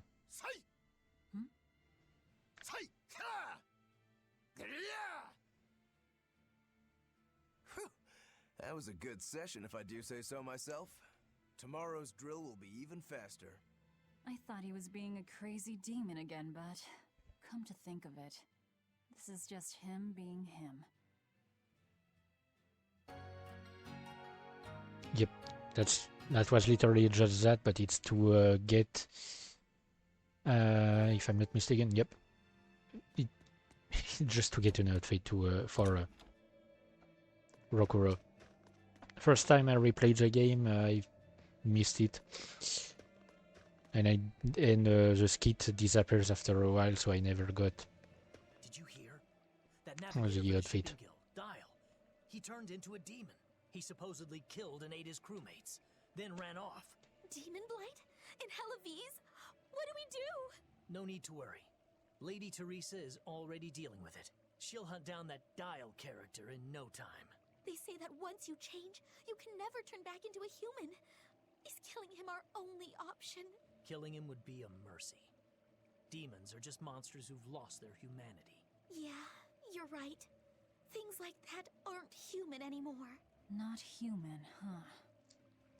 Hang on. Just realized that I completely forgot to do what I talked about. Okay. So, I'm gonna sell one of the blood blades. This one.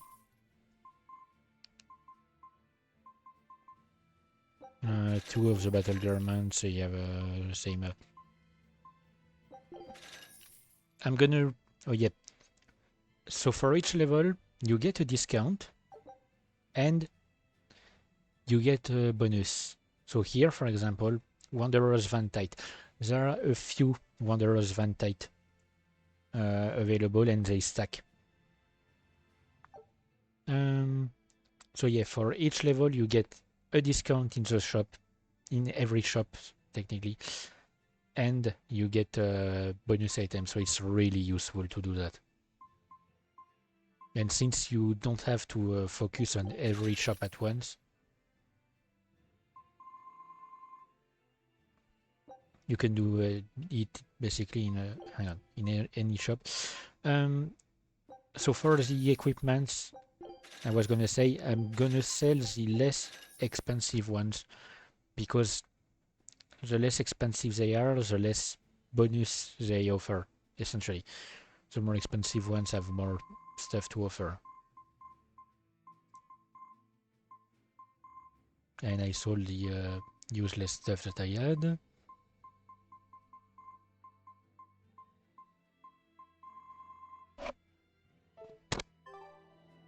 So anyway, how much money do I have now? Almost 5k already, compared to Zestiria, where it took me a good while to do it. Have the herbs already respawned? No, okay. Just because I saw them on the map, I was wondering. Let me get this straight, Alpha Area. You want to form an alliance with my Gamma Area to bring down the Betas? Correct. It's the classic strategy. Ally with a distant state and strike a neighboring one. What is this? A council of war? The enemy of my enemy is my friend. Is that it? Indeed. If your Alpha forces and my Gamma forces work together, Beta Area is done for. I like it. You've got yourself an alliance, Alpha Area. Excellent! We shall be victorious in this year's Hellawes Grand Snowball Fight. Let us toast to our victory. This isn't a snowball fight. It's a snowball war. Fools! I was the one who engineered their alliance. Once they eliminate Beta Area, the Alpha and Gamma forces will launch a full-scale assault to destroy the other. Exhausted, the victor won't be prepared when my Delta army sweeps down upon them. They have sealed their own doom. These kids really fight dirty. All's fair in snow and war. And I mean, they're showing promise. Like they can go far with that kind of strategy. This cold is beyond ordinary. Well, Hellawes is a northern country, but still, it wasn't this cold when I was a kid. The cold, snow, and ice were never this bad. I know it for a fact. It's that... what do they call it again? Global cooling? Yeah, that's the one. The Abbey says the world's getting colder. Thanks to all this cold, I need more warm clothing. Worse, I have to shovel snow and chop firewood all day. Who's responsible for this global cooling? Let me at him. Well, don't look at me. It's not my fault.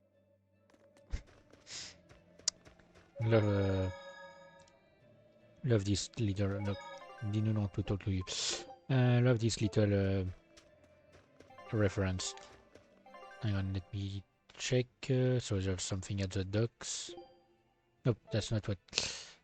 Need to remember my keybinds. I mean, they're literally written on the screen. I just didn't bother to check. Hang on, I need to move my computer because the fan is getting obstructed.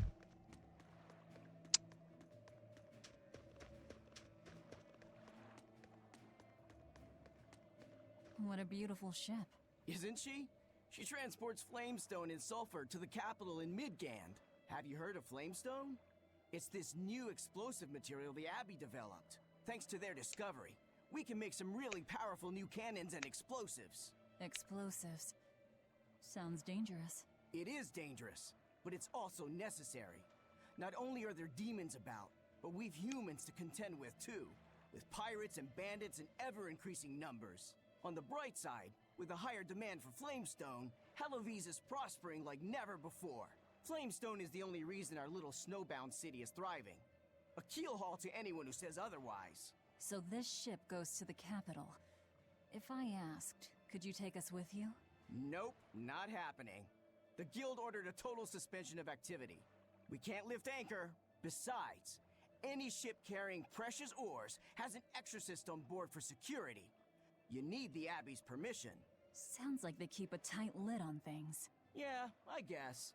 But the Abbey makes the rules, so what are you gonna do? Without the Abbey, humanity would be dead in the water. A keelhaul to anyone that says otherwise.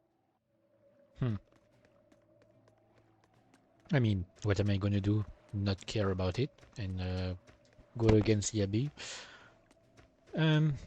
Wanted to say something. Yep. So I do like the fact that they have like in-game, I mean in-universe equivalent to things in our world. Like they have flamestone instead of gunpowder, for example. But I often find that these sorts of things are done in a kind of lazy way, I guess. In that, if you're going as far as to imagine a world where people have developed different techniques based on what is available in their world, why bother with keeping the same the same general ideas? Like, for example, for the ships, these are basically the same kind of ships you could see in our world in the 16th century. I mean 16th, 17th, and until we created the steam engine. But why would the design necessarily be the same as ours? Like, why wouldn't they have invented another means of transport or another type of boat? I mean, I know it's hard technically to imagine these kind of things, so it's easier to just transpose things that already exist in our world. But I would love to see more worlds like that with very specific designs for transport vehicles, for weapons and stuff like that. Not just things that copy what we have here. Hang on. Nothing but ice and snow as far as the eye can see. Are you cold? I'm fine, but I'm not the one with the exposed midriff. Doesn't bother me either. And watch where you let your eyes wander. Hey there, sorry. I meant no offense. So you still retain feelings like shame then? Wait, you don't? Me? I've lost a lot of my human feelings. I figured that was just part of turning into a demon. I didn't know that. But deep down, I'm still the same person I always was. And I can still enjoy a good drink. I'm glad I haven't lost that, at least. If you say so. I find it interesting that I can have like such a casual conversation about this kind of subject. Like, just simply sharing their experience about being turned into a demon. Don't get overconfident. So now we have Rokuro with us, so a bit of help during fights. What's this? Apparently does not matter. I think it's to get a soul back, but I was full. Hang on. Nope. Okay. I literally don't know what it's for then. Or maybe it's to signify. Just wait until I pull out the good stuff. Maybe it's to signify an item drop.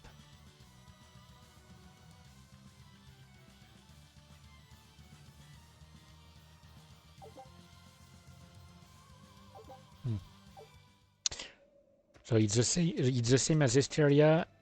Once a fight is done, any KO character gets revived. Except that there's no passive healing between battles in this one, since there's no support skills. I mean support talents.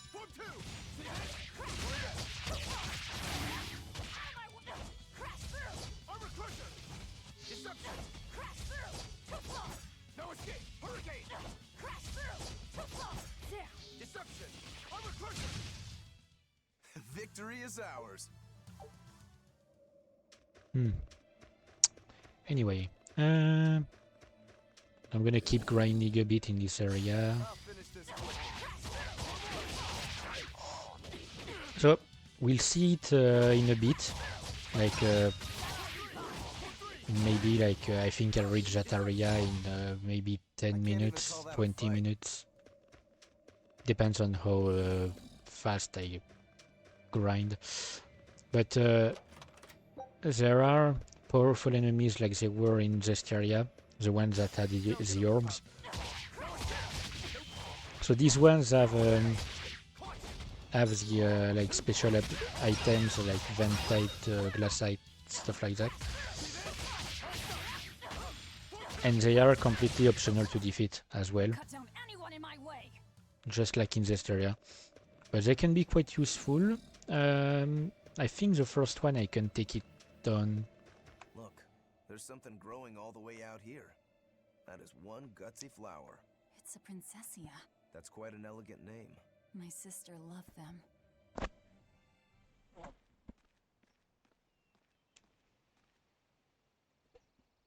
I see. Thank you. And everybody's in position, I take it? Yes. Preparations are underway now. We're all looking forward to it. Oh, that's Sergei's voice. Keep up the good work. That was Sergei's voice. If anyone can succeed, it's you, sir. Relegated to a side character, not even named characters. The time is nigh, Celica. Time to do what needs to be done. For you, for him, for everyone. Is something the matter, Velvet? Oh, no, I just didn't want to disturb you. Perish the thought. You're not disturbing anyone. She's your sister, too. I know, I just figured that, well, she loved you the most out of all of us. And that, you also loved her more than anyone else, so... Velvet, there's no ranking among family. Celica, Laphicet, you. You're all very important to me. Yeah, you're right. It's almost the anniversary of her death. I better go to the Cape and pick her up Princessia. That's a good idea. I'm sure that would make her happy. Yes. I really hope it does.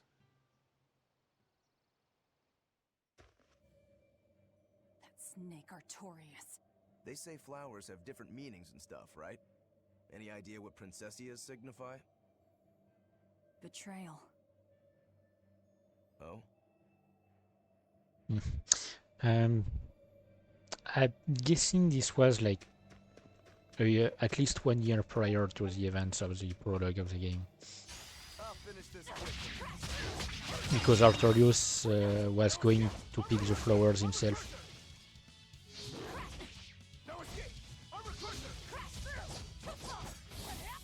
And when the game began, it was Velvet's responsibility to go grab them.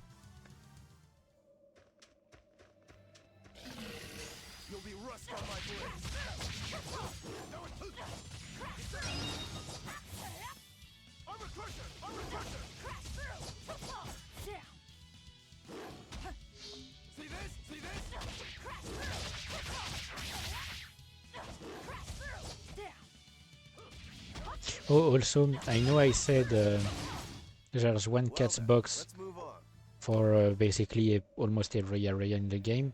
This place is an exception because it's the place where we learn about them for the first time.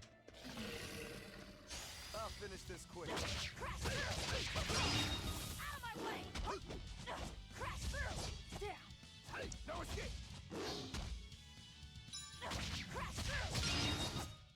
They were nothing. Man, I would love to get a little thunderstorm here. Like really, I love thunderstorms. I love watching lightning and stuff. We are still not fast enough to fully to fully escape them, we need more wanderers than tight. We can't really outrun them. But yeah, as I was saying, I love thunderstorms and lightning. I used to, as a kid, I used to like watch them whenever possible. Like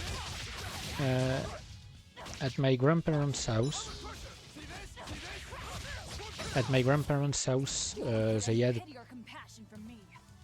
They had a veranda,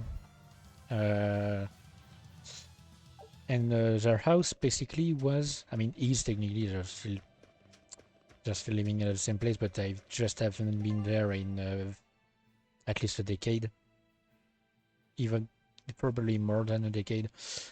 But they have basically a veranda, and the house is on top of a hill, but like really on top. They're really high, so you have from their veranda you have a view of a massive valley and a city below that, at the bottom of the valley.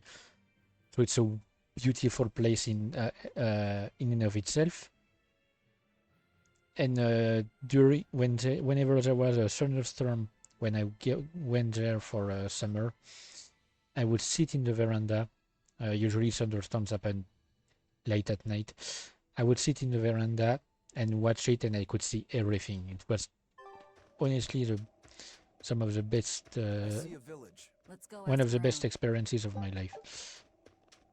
To just be able to watch the lightning go everywhere.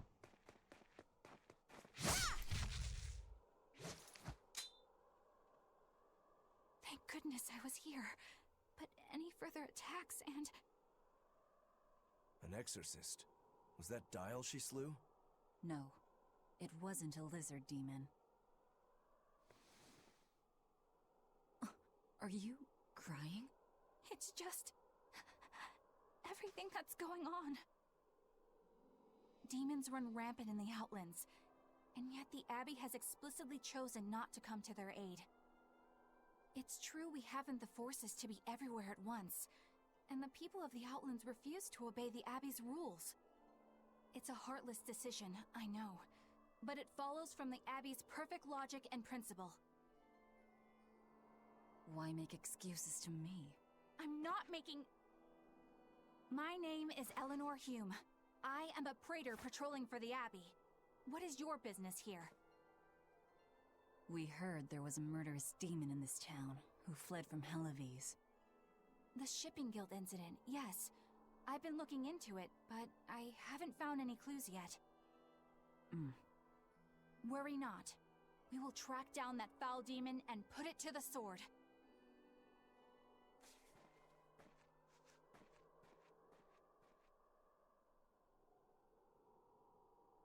Did the exorcist lady go away? Yeah, she's gone. Oh, good. I didn't want us to get eaten. Eaten? I mean, I don't know anything about a demon. It's fine, you can tell me. I'll keep it a secret, I promise. There's a lizard demon in a cave to the north. He said he'd eat the whole village up if I told anyone. I'll give you these. Don't tell anybody, all right? Got it. That's a promise.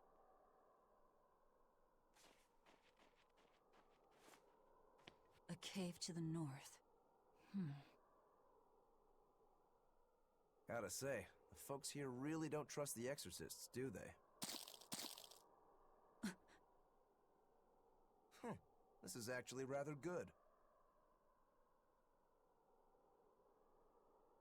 What's wrong? A worm? Nothing. Can't taste a thing. Huh?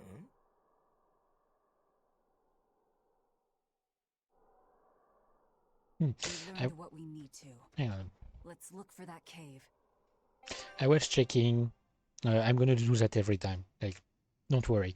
I was checking Eleanor's voice actress because I had seen who she was voiced by when I checked before, but since she had not been introduced yet, I wanted to check now. So she's voiced by Erica Mendez, who I've seen in a lot of places. A lot of the voice actors and actresses that we've seen so far in the game also have in common 7 Deadly Sins. Because she's basically the English voice for Diane. But she's voiced a lot. Like, she's done a lot of voices. Oh, she's Alastra in Death and Request that I talked about earlier. She's Megumin. So as I said, she's Diane.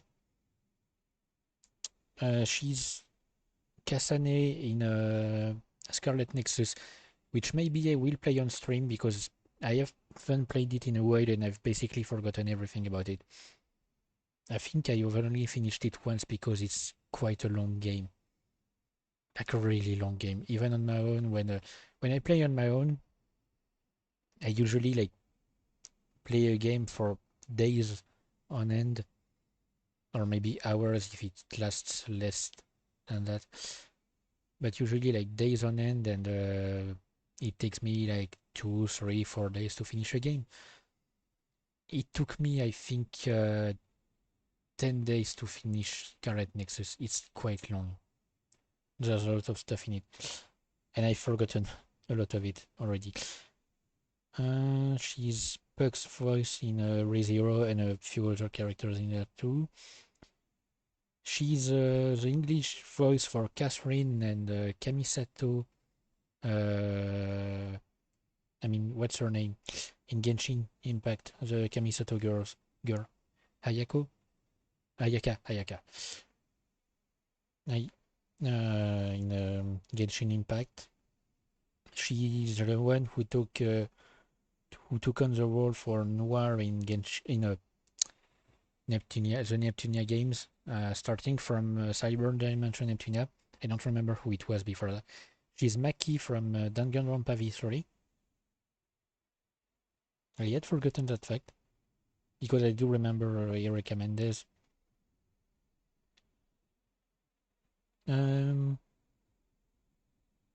Yep, she's voiced a lot more than the others thus far. She's Nico in Love Live. So the English Nico Niconi, you know.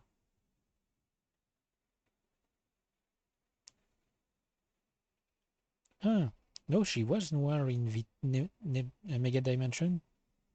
Hang on, had her voice already changed at that point? Or was she already the voice actress and she simply changed her? I don't know. I think Vert changed her voice actress. Maybe I recommend this, just got a better mic or started doing a different voice for Noir, starting from Cyber Dimension. She's Nagisa in Ultra Despair Girls and Danganronpa Ultra Despair Girls, I mean. She's Yuki in she's the English voice actress for Yuki in Sword Art Online. She's Erin in Fairy Fencer. So quite fitting that we got Fang in Hellawes. Man, there are some games in which she's done like at least 5 different voices. She's all over the place. She's been voice acting since Sailor Moon back in 1995. So that's a lot. Yep, anyway. Sorry, I get really worked up about voice actors and actresses. What's that mean exactly? They're hand-picked agents who travel the kingdom gauging the I Abbey's could success nerd in out. the demon fight. They also make sure the other exorcists are conducting themselves properly. I suppose you could liken them to military police. Since the Abbey imposes so many rules on the populace, they want to show they're above board. But if they need to police themselves, isn't that as good as announcing corruption in the ranks? Some would say it's more honest this way. Yep. Idealism alone won't change the world. Maybe that's why our determined little exorcist was crying. I bet you're right. That does fit the picture. Although it's best not to take a woman's tears at face value. Huh? Just some common wisdom. I mean, you can't create a completely corruption-proof organization. Corruption is something that's always going to be there. As long as people have desires, there will always be corruption. So having at least a way to, since you can't prevent that, having at least a way to punish such actions is the best, one of the best things you can do. In France, we have that. We have a national police force, and there is what we call the police of police, which is basically a specific branch of the police that works exclusively under the orders of one of our ministers, and whose job it is to investigate any action done by a policeman. Like if a policeman gets to use his weapon, no matter the reason, there's going to be an investigation from the police of police about it. Our policemen can't just use their weapons willy-nilly, even if it's to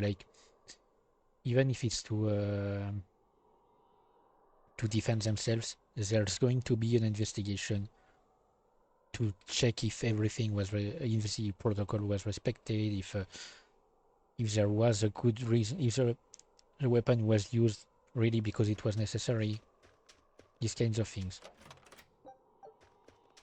Like they have, I believe, I've heard that they basically have to do file a report every day if they ever use. I mean, they have to like specifically like detail the number of bullets they have left in their weapon or something. So if they use the gun range, even if technically they have to like sign up or something to show that they're using the range, they have to at the end of the day say how many bullets they used. Like every single bullet used is That's one fine yak you've got there. Is heavily scrutinized. You might not want to lean in too close. Why?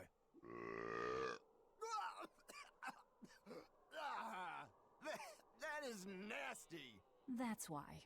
Yaks ruminate the food they eat while they digest it. Their burps are one of the foulest things you'll ever smell. Same as cows and goats. Everyone who's raised livestock knows that. I think that point's been driven home. That's a smell I never want to ruminate on myself. I've never raised livestock, but I've lived, I've grown up in an area with like, basically on one side we had cows, on another we had sheep, on another there were geese and chicken, hens. So I'm quite familiar with livestock. Obtain twin charm. Wait. I get a twin charm here? Oh wait, no, it's foreign. Okay, no. I was thinking I was thinking of something else. Because I think the icon is very similar for Magilu's weapon, which is paper, like Layla. It's kind of similar to paper. So yep, as I said, nothing here, and the next cast will have something to offer me. So I don't have the exact number in my head, in my mind, regarding how many cats you need to save. This village seems much more run down than Hellawes was. This is where the Abbey sends its malcontents. Don't conform or accept the Abbey's rules or commit a crime, and you'll end up here with the rest of the refuse. And I take it the Abbey doesn't care what happens to this place. So, disrupt their precious order, and you get banished? Exactly. I'm sure they'd say it's all part of their notion of reason.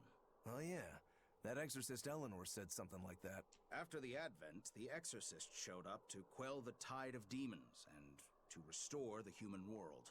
But demon blight keeps spreading, and the only places they can keep safe are a few of the bigger cities. There aren't enough exorcists to protect everyone. When the going's tough, cut off any excess baggage. It's the rational thing to do. I suppose so, but it's too heartless. And that right there, that's the Abbey for you. Humans aren't livestock, and we're not machines either. That's why some of us here, myself included, chose to live here of our own accord. Guess there are all types of humans out there. The important takeaway here is that exorcists are neither invincible nor infallible. Another important take here is that you can't prevent, as we've seen in Berseria, you can't really prevent the existence of demon blight. Demon blight is basically malevolence, but malevolence once someone turns into a demon, so once it has corrupted someone, it becomes demon blight. It's not something that spreads. I mean, technically it does if a demon, I guess, is powerful enough. It spreads malevolence and so demon blight around. But it's not something that just like you can get only by being in contact with someone who has it. It's not like a disease. It can happen to anyone if they're mistreated in any capacity. Let me save. I haven't. Wait, no, maybe I have saved. Nope, I haven't saved since Hellawes. I was so busy talking about voice acting and stuff, nerding out about it, that I almost forgot.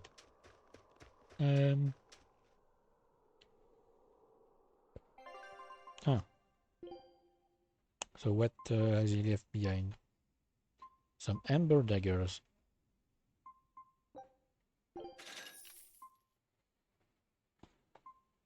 Hang on. No. An amber talisman.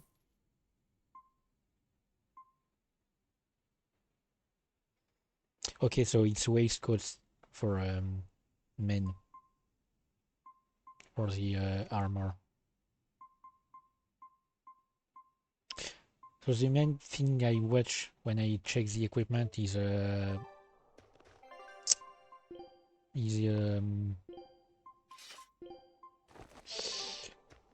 physical attack. At least for these characters.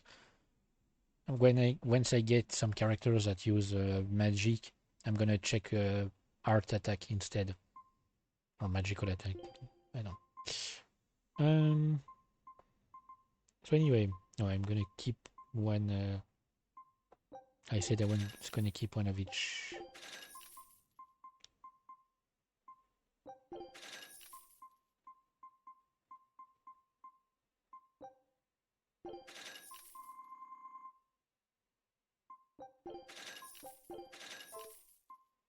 Okay. Time to unlock another feature of the game. Wait. My granddaughter said she spoke with you. Hey, hold up. It's not like we threatened her or anything. Don't worry, I know. I gather you intend to continue your travels, yes? Then take this. It's nothing fancy, but hopefully it helps. Cooking. Eating dishes restores the party's HP and provides bonus effects in the next battle. So essentially, food is still present in this game, but instead of having to stop at an inn to eat, you can eat on the go. It gives you an effect that stays active for a few battles, just like in Zestiria. Nope, it's not even for a number of battles, it's for an amount of time. Yes, confirm. So there are 3 options. Auto cook. So after each battle, it cooks a dish. Cook and eat. So it's like just one dish at that point. And skills to check the cooking skills we've learned. So the more every character in our party can cook, and the more they cook, the more cooking experience they gain, and the more skills they get. So yeah, here for example we have so it triggers if someone's HP is under 75%, and it recovers 20% of HP. So I'm guessing it only does that once per battle. So you need, of course, that's why I kept I kept the ingredients, I didn't sell them. So Velvet's special cooking skill is to reduce the chance of stun, of being stunned.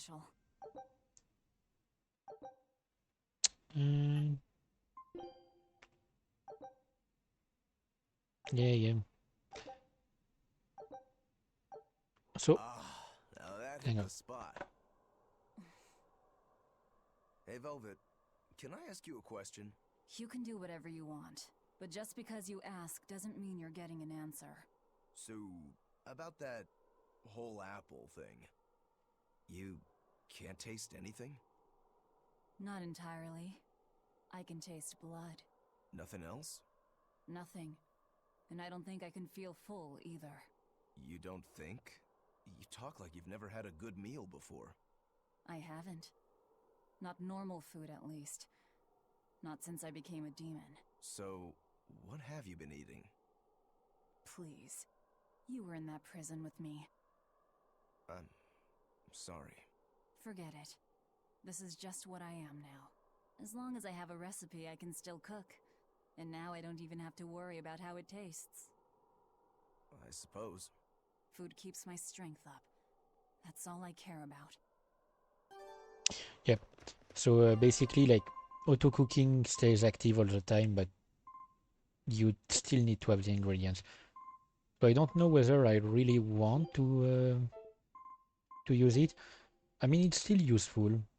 You know, it keeps the skill from. It keeps unlocking more skills with time.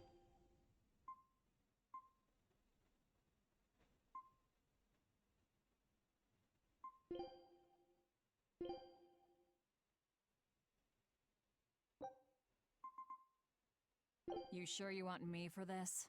Yes, I'm sure. Oh yeah, the guy at that weapon shop gave me some booze for the trip. I nearly forgot about it. You really think it's a good idea to drink when we've got demons to fight? A little drink'll warm me up. I thought you couldn't feel the cold. That's true, I suppose. Well, I'm not drinking it anyway. I'm using it for something. Like what? Got some wounds to clean? That's one use for it, sure. But I've got something more practical in mind. By pouring it on the pegs that hold the blade and hilt together, the wood will swell and hold everything firmly in place in battle. You've got such a one-track mind, I swear. That's just the kind of demon I am. Yep, he's all about weapons. Let me think. No. He's basically all about weapons. So yeah, I believe the cooking effects are active for a set of time, not for a number of battles. It doesn't specify it here, but I believe it's like 20 minutes. Hang on. Because I think I have or am I thinking of... Maybe I'm thinking of Arise. Yeah, no, I think I'm thinking of Arise. In Arise, I have a DLC item that basically boosts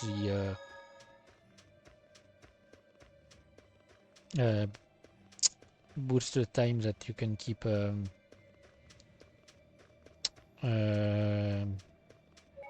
I mean, I think it doubles the time a bonus, food bonus is active.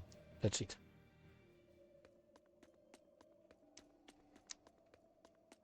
And the food system is once again different in that. Yeah, let me fight this. You'll be rust on my blade. See this? Down. Nope. Hold stop. Armor crusher. Hold stop. No escape. Attention. Next. Next. Armor crusher. Hurricane. Victory is ours.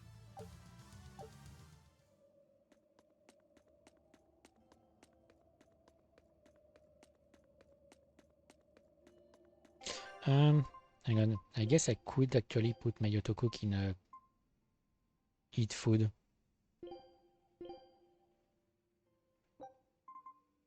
You sure you? Okay, yeah, no, it's a number of battle in this one too. It's specified down there. I had forgotten. Hang on, wasn't it supposed to spawn here? Maybe it's because I usually use my my DLC stuff that boosts my levels. The first powerful enemy spawns here. But I guess it doesn't if I'm not strong enough. Huh. See, I never realized that because I usually boost my level. And I might... You know what? I might do it at least once.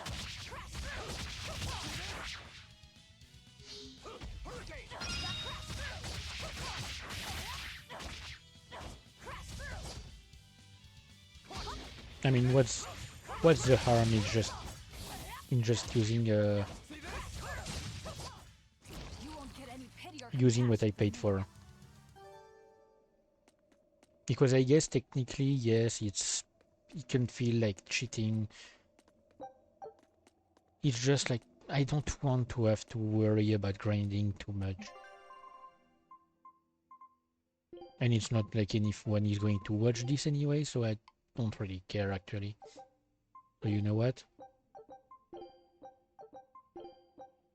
I'm doing exactly what I did in Zestiria. That is to say, I first said I was not going to use them, and I ended up doing it anyway. So hang on, I'm going to reload the area.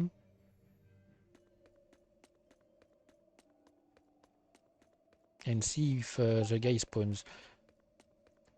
Or if I've lost my mind and it's actually not in this room that it's supposed to spawn. Maybe I've lost my mind. Maybe it's in the next room that it spawns. But I could swear I remember meeting it here.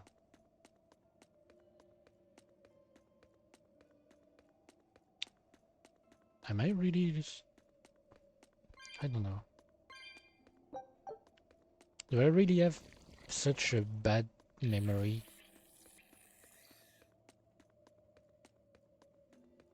I mean, I guess I do have a really bad memory, but I didn't think it was that bad. Anyway, now I'm quite strong, so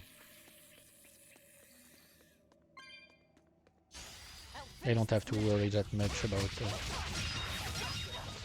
Also, Not even worth my time. unlike... Okay, yeah, I've unlocked new break souls because of my level. Unlike in Zestiria, HP is also boosted by your level. Because in Zestiria, HP was only boosted by herbs and... I mean herbs, equipment, and... not even equipment actually. I think we might be able to And people say Oh, wait. I'm foolhardy. I'm serious. Sorry. I think we can do it.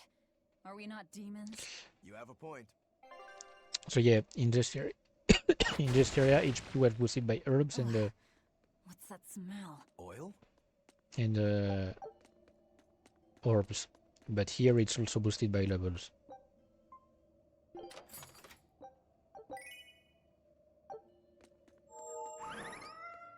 So more useless cosmetic stuff. There's a lot of cosmetic stuff in this game. Not only from cats, from Katsis.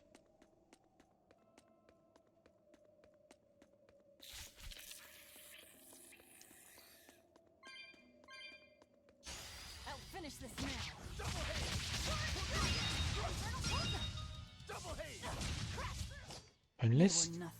Unless the strong enemy only spawns once I've completely explored the area and reach dial.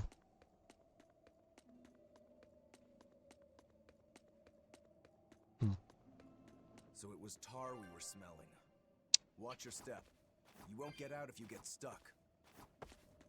Leaping over obstacles.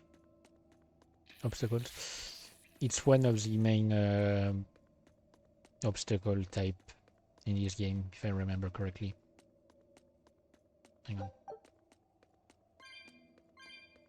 So for now, the biggest groups of spirits we can find are 3 stacked like that, the ones that were here. But later on, we will be able to find like bigger stacks of spirits. Let me think which way is the correct one. I believe it's up there, so I'm going here. Yeah, maybe the strong enemy only appears once I've finished exploring the area. But I know it appears like. Oh wait, no, we already have a 5 stack. Oh yeah. Forget what I said. I do remember that we can fight it like from the beginning. I mean, really early on in the game. Because we learn of these enemies later on in the game, like way later. We are told about them. It's a kind of a feature, I guess. You get like some sort of hit list for these enemies with their locations. You know what they say? Falling off a rock only makes us stronger. I don't think that's quite how the saying goes. Yep. And rolling board. Don't fall and crack your skull. Yeah, it's essentially a tutorial area for traversal means. Oh wait, no. Maybe it's here that it spawns. Yep. Okay. So I was crazy. I do have a really bad memory. I was sure it spawned at the first area. Oh wait, no, it's the warp at the first area. Anyway, I'll be strong enough to defeat it. I think it's like level 15. Oh wait, I have to take care of this first. But essentially similar to Not even worth my time. similar to this area, these enemies have an aura around them and they don't attack on sight. You have to attack them. Are we ready for this? Oh no, it's level 10. No. Way weaker than I... So I was already strong enough to defeat it. I mean, it doesn't change much.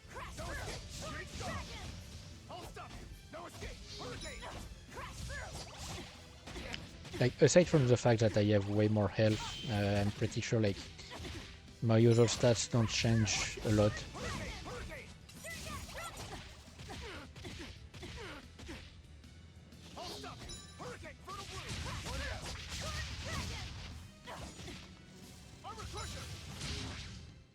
I unleashed all my power.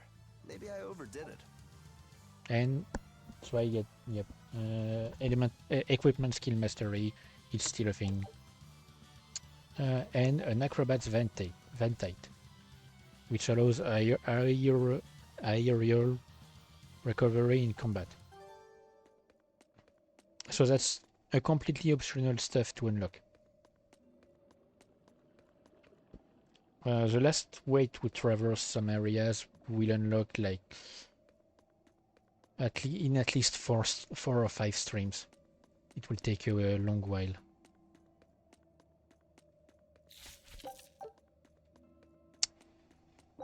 But I'll need to remember a fine swordsman. I need to remember that I concerned. might want to long way to go. stream Scarlet Nexus after the Tales of Games. A Yaksha. I'm a war demon. A war demon. Makes sense. And what about you? You're awfully peculiar, even for a demon. I'm a Therian. Therian? That's a new one for me. What sort of demon is that? A monster that feeds on foes to gain power. I don't know much beyond that. A woman who devours her enemies. I bet your demon type is hag. Am I right? What? Whoa. You've got the death glares down at least. Really tactful, my dude. Hang on, I was trying to think about something.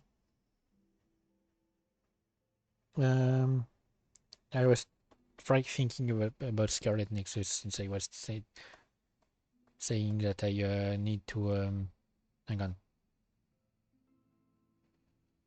Before I forget, I'm gonna bring up my Steam library. And do I have put the game in any sort of category? No. I'm going to create a new category. How do I do that again? Maybe I just need to select the game itself. So where is it? Scarlet Nexus. And I was trying to remember if I played it with English or Japanese voices. I actually don't remember at all. I may have played with both. Or just Japanese. I remember more Japanese, I guess.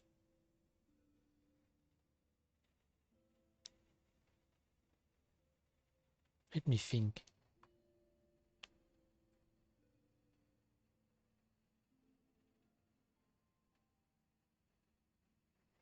Because I believe at first I played the English voices, but it wasn't really my...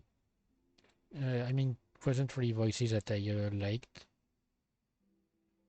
New collection.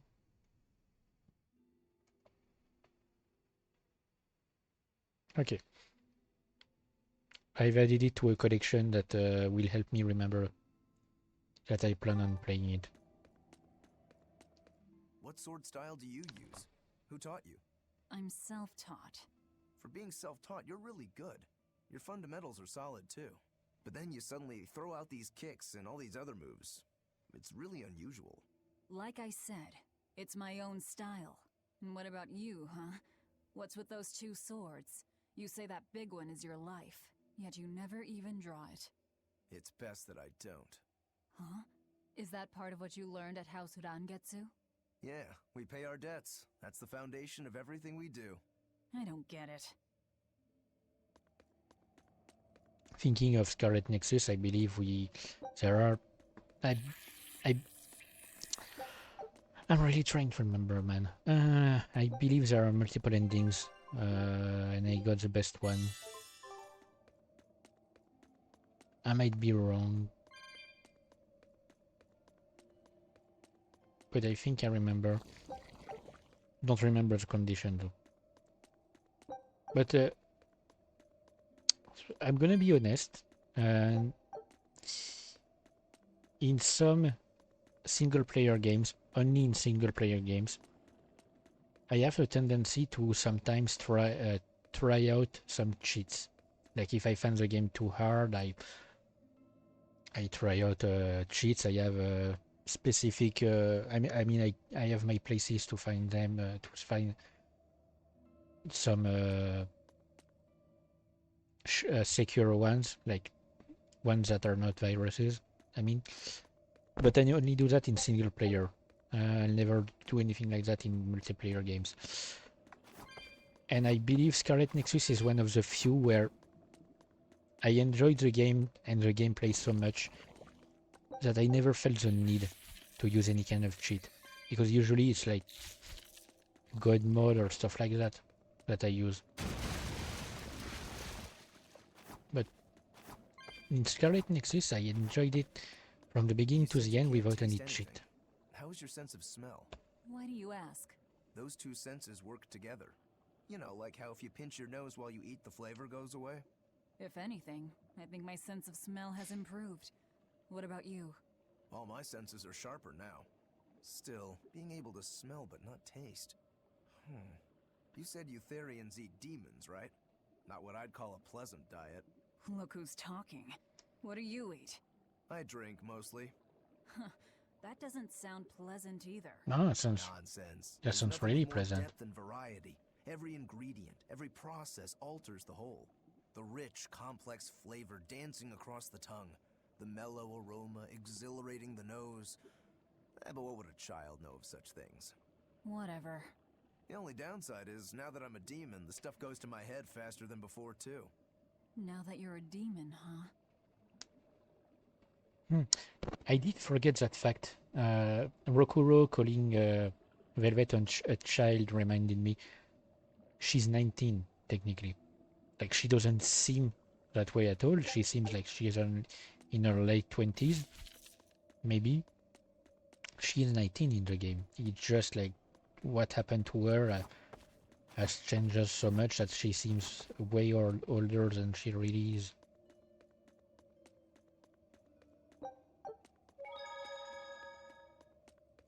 Okay, yeah. I think the war point, this war point brings me back to where I thought I was convinced the guy was the powerful monster.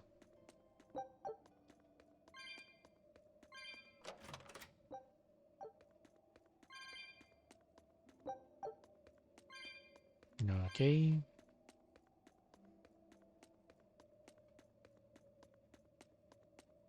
It's a bit similar to what we had in some of the dungeons in Zestiria, but I believe in Berseria the war points are way more common,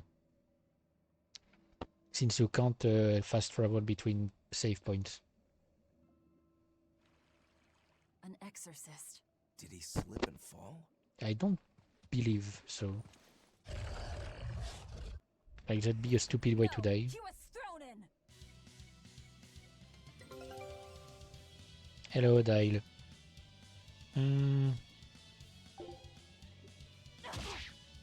Searing edge with tearing thorn, followed by harsh rebuttal. Okay, hang on. Tearing thorn, and they said harsh rebuttal. Come on. Okay, that's... Here I come. We found our murderer. More fools from Hellawes came hunting me down, did you? It seems that way. Okay, yeah, I may be a bit too powerful. I won't die yet. Not until I have my revenge. Revenge? But it's going to be the same as Zestiria. At some point, I won't be that powerful anymore. Fall for their smuggling operation. Wait, are you saying the whole guild was involved? Of course. You think a second-rate sailor like me could pull off all that mischief by myself?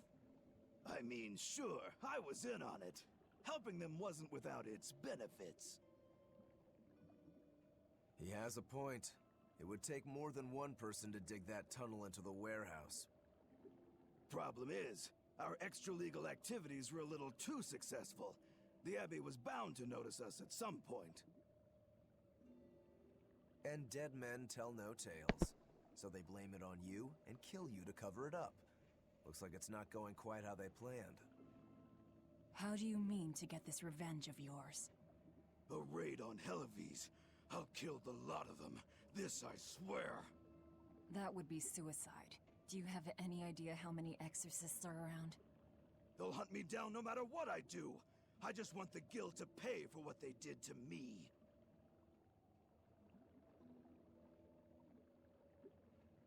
That's all I wanted. But I guess even that's not gonna work out.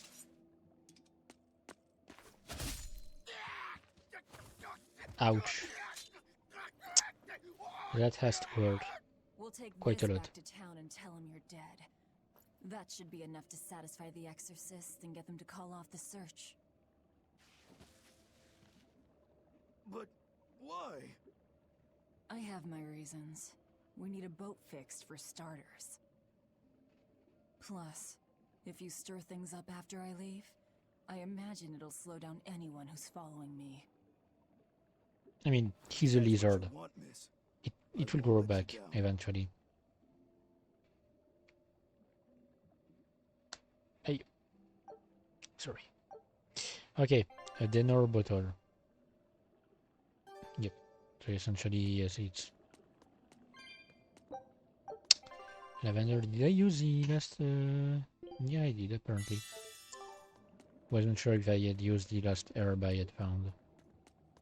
By the way, how on earth did you find out where I was hiding? Luck. And a solid hunch. The village I grew up in was the dullest, gloomiest place ever. I hated it so much I became a sailor first chance I could get. But look at me now. If I could do it all again, I wouldn't abandon my home. I see. So I'm not going to use my bottle because the war point is right there. Like, I'll try to refrain from using bottles until I get the unlimited one. I don't remember where or when we get it, but we eventually get one with unlimited uses. Listen, I'm being hunted too. It's only a matter of time. I can't afford sympathy. So anyway, we need to bring back the tail to... Yep, to the shipping guild. Oh. Just realized that tab changes the camera. I mean the changes how far the camera is. So let's save. Oh, I missed that.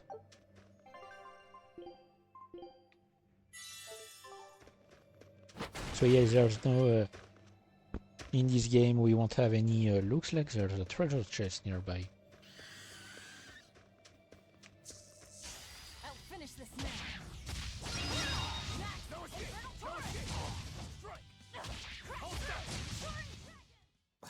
I won't improve by fighting weakling. You could, maybe. I like how this werewolf is really close to the people, but apparently neither seems to care.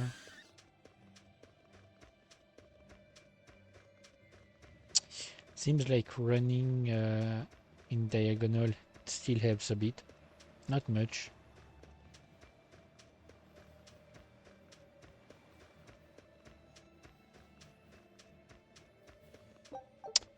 I was checking the time, it's like 6:30 PM almost. Still have some time, an hour and a half. I don't have a specific cutoff point in mind, so wherever we are when it's time to end the stream, it's where I will stop. Because this time I really can't afford to wait and possibly miss something. I had some luck because the last stream, Monday that I wanted to watch started late. I mean later than when it was supposed to because of technical issues. So I got a bit lucky for that. Wait, no, it's G. Okay. I'll try to remember to do that every time I enter a town. To check every map of the town. Snow is always white. Wrong. In Hellawes, it isn't always. Depending on the direction of the wind and what the volcano is up to, volcanic ash can mix in with the snow and turn it gray. There's a volcano nearby? It's actually quite a ways up north, but it's the biggest volcano in all of Midgand. Mount Hellawes, it's called. And that's where we mine our flamestone. Actually, it's the only place you can mine the stuff. Mount Hellawes. It's got a nice ring to it. You ever seen a volcano, Velvet? No, and I'm not interested. The only times I've ever seen Gray snow was when it started raining at the same time as snowing. Or when, I mean, when it started raining when there was snow on the ground. I haven't seen snow in possibly a decade. Or, no, not a decade. Hang on, last time I saw snow, it was around 2017. Yep, 2017. Because it wasn't my old job. There was snow one day and there was no way to get to work. So they closed the place down. It's the last time I've seen any snow actually settle down on the ground. So 2017, so 8 years. Yep. Ever since then, it either has never snowed again, or the snow has not stayed on the ground. It's depressing because I love snow. Can we? Come on. This is Dial's tale. Did you really kill him? We found him dead in a lake of tar. This is all we could bring back. Is that so? You can doubt me all you like, but I brought you the demon's body. Who else can say that? True enough. Good. How the hell did he recognize specifically Dial's tale? We still need Lady Teresa's permission first. I'm in a hurry. It would be much worse for you if she knew who the real smugglers were. You wouldn't! It's a trade. Repair the ship on the beach, and I'll sail away quietly. Very well. I'll find you your shipwrights. We'll see you at the shore. Hey, Velvet. This would be a perfect opportunity for us to upgrade our equipment. How about it? Okay, so that's when we unlock it. What are you talking about? I forgot. You don't know? We didn't have anything like that in our village. All the more reason, then. Come on, let's go. Hey, you don't need to be so pushy. That's just how I am. Get used to it. Come on.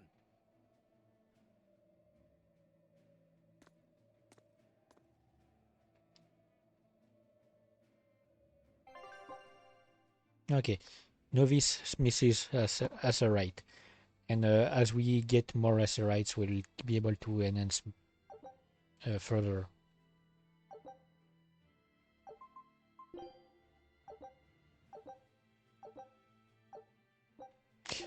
So that's only a tutorial equipment. That's not really one of mine. Oh yeah. I forgot. I don't have to. Get it? I suppose. It seems like kind of a hassle. I don't have to actually sell the equipment. I can dismantle it. It'll be second nature. You'll eventually learn how to maximize your personal strengths through wise upgrading and dismantling. It does seem useful. Right? If you plan to continue your crusade, upgrading may give you the edge you need. Of course, those who are inadequately prepared for battle probably won't end up on the winning side. That's certainly true enough. And hey, if it'll make me stronger, I'm sure I'll figure it out. If it'll help me take him down. Yeah, I forgot about the dismantling feature. So instead of selling my excess equipment, I'll dismantle it. Because it will make it really useful to... essentially, it will give me the materials needed to enhance... to enhance my other stuff. Since I'm going to keep one of each.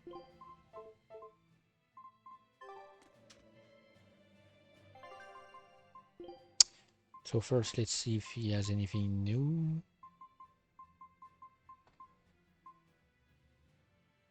Some talismans.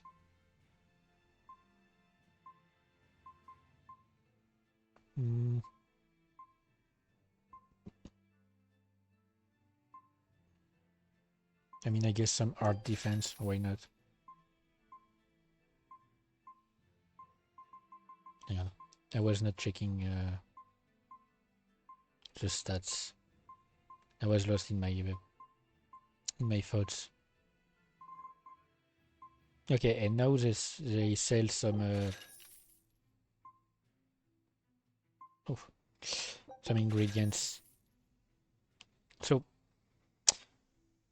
there's another feature of the game, another gameplay feature, I mean, that will unlock a while later, that will essentially allow us to unlock more recipes. It's the only way to get more recipes.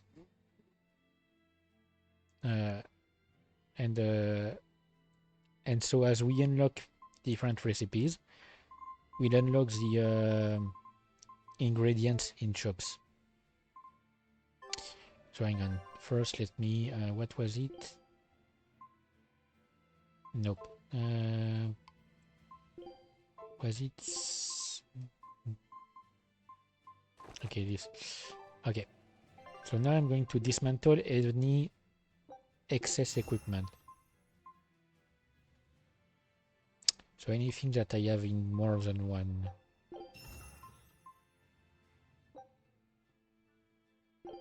And so yeah, it essentially gives me the specific materials that are needed to enhance what I have.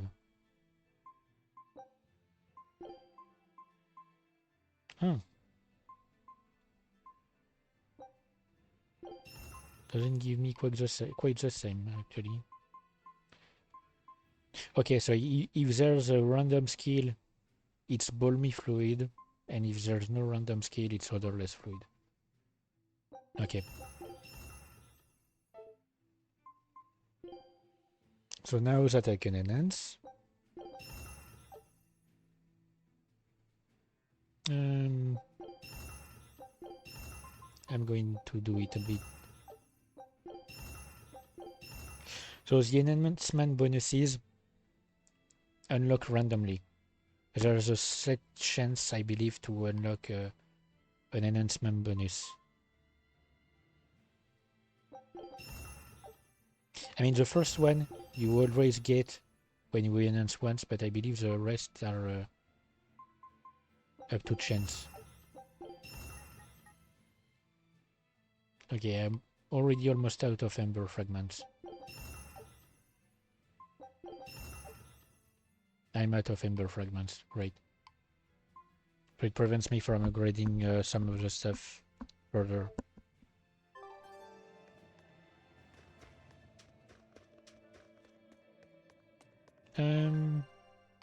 I need to go see the guys. Yep. At the grounded ship. We still can't use the main gate. It's still 34 degrees. I mean, we lost 3 degrees, but it's still hot. And it won't really go down until the sun does. And at night it won't be that cold.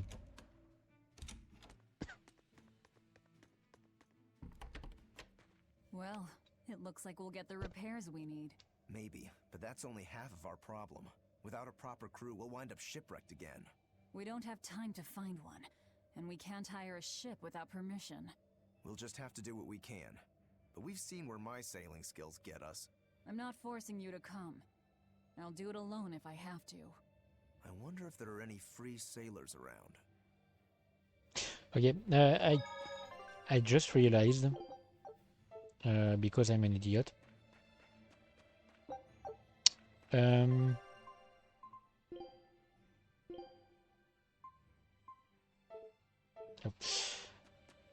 number below down, number down is not the amount of time the eating bonus is active. I believe the eating bonus is actually always active. It's the amount of meals we can prepare with our current ingredients.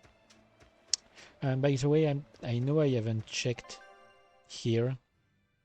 I'm not going to check here yet because the way is blocked. I won't be able to progress anyway. It's not a place I can reach until much later in the game. And why am I being bombarded with notifications? Oh, nice. Actually useful. Sorry. A Patreon notification for a channel we follow. I had the mind to open a Patreon page at some point, but I wouldn't know what to put as rewards. Can't even call that a fight. Like it would essentially only be a page set to support the channel. I wouldn't be able to provide anything special. Do the demons you kill turn back into humans? Huh? What are you talking about? Remember the demon that attacked us near the coast? When it died, it turned back into a human. Every demon I've killed has stayed a demon. So, I was just wondering what was different. Do demons stay demons when they die? But what about Nico and the villagers I killed? Maybe it's just a case-by-case sort of thing. Who cares? A corpse is a corpse, whether it's human or demon. Yeah, I guess being human again doesn't help much if you're already dead. Exactly. All that matters is that the demons I devour make me stronger. Nothing more. Oh, yes.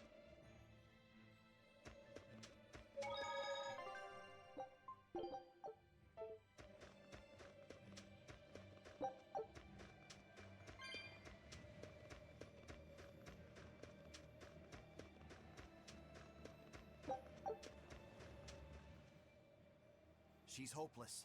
Her keel's busted. It'd be faster to build a new ship. Her keel? You could say she's like a man with a broken back. And how in blazes did you end up running aground here? I wouldn't think it possible. If you can't help, that's enough. Go back to town. What now? Do we try to find a new ship? I can't think of anything else. I just hope we have time. O Empyrean Inominat, hear my prayer. Blessings and honor unto thee. This frail flesh a sacrifice to be thy foundation. Sister. Oh, Oscar! What brings you here? Your face! What happened to you? A demon got the better of me. I've been summoned back to the Abbey, but I thought I'd stop by on my way. My poor brother. I'm so sorry. There is pain, but I can still fight. The scar will serve to remind me of my inexperience. An underhanded foe, no doubt. No. The demon saps her enemy's strength with her left hand and turns it against them.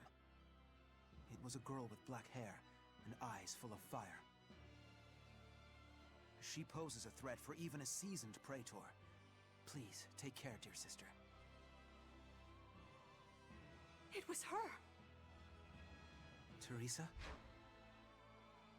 Understood. I will. Worry not. A failure as minor as this is not the end of the world. To be honest, I came hoping you would cheer me up like that. Well, I do believe I recognize those earrings. Of course. I treasure them dearly. Thank you. They suit you just as well as I thought they would. I must take my leave now.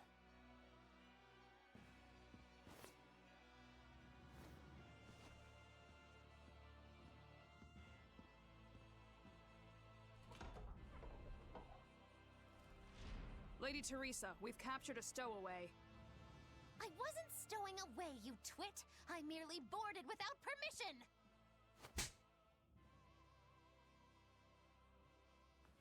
You're a collaborator with that demon woman. Where is she? Your tortures are useless against the mighty Magilu!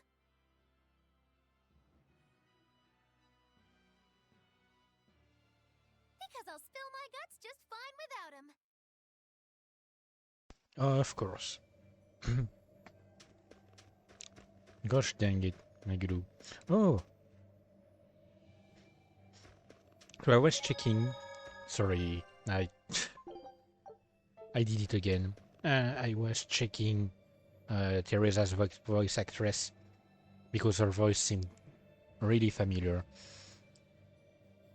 She's the English voice of Io in Code Vein, and one of the voices that the female player character can have. I was curious about someone else to see if she was that voice as well, but I don't think so. Hang on. Because I don't remember in what year it was that that character appeared in the show that I'm thinking of. Oh! Wait, she's the English voice of Ibuki?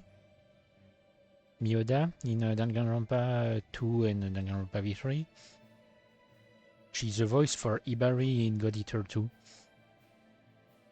I love Ibari. Best character. I mean, God Eater and God Eater 2.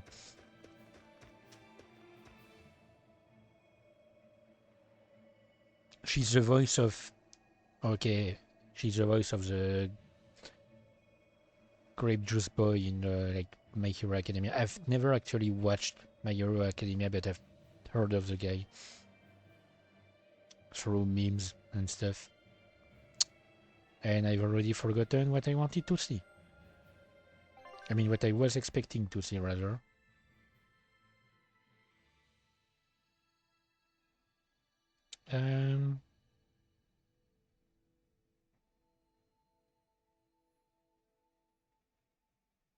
Yeah, no, I think I've gone far enough back in time. And if I'm not seeing her... Yep, no. Okay. So she didn't voice the character that I was thinking of, but she did voice some characters that I was not expecting to see here. Another thing that seems to come back between these voice actors, strangely enough, is Detective Conan.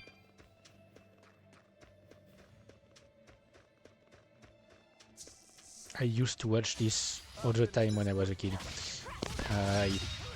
It would like air on TV or something. I can't even call that a fight.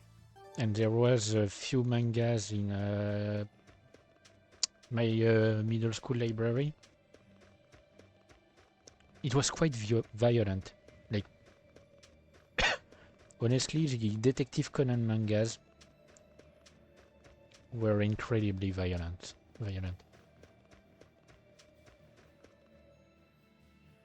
Like, you can't even imagine the amount of blood you'll see in them. There was word from the Abbey. They're holding a public execution for a witch who tried to draw demons into the city. Is that so? Sounds like a real nasty character. I'd stay away from the city if I were you. It's a common tactic for Lady Teresa. Threaten one criminal to draw out their allies. Are you saying I'm a criminal? Pot calling the kettle black, isn't it? That's why I'm warning you. Lady Teresa's top class, even among exorcist praetors. I wouldn't think badly of you if you fled. A witch? It has to be Magilu, huh? It looks like the Abbey is onto us. We'd best assume they've already found the tunnel. No sense trying to buy a ship now. Then don't buy one. Steal it. Steal a ship from Hellawes. Just the two of us. We have at least one other on our side. Dial? He said he can navigate. If he joins forces with us, all the better. That could be. But what happens to Magilu? I suppose that's up to the Abbey. Yep. Good on the guild guys for Sorry, Magilu. good on the guild guys for waiting to warn us. Hang on. I did not see what I picked up. Not another. But yes, they had no reason to actually tell us. They could have just like let the Abbey catch us, and all of their problems would have gone away. And of course, my headset decides to beep right now to tell me that I need to charge it.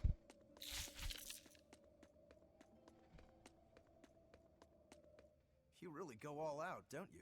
What do you mean?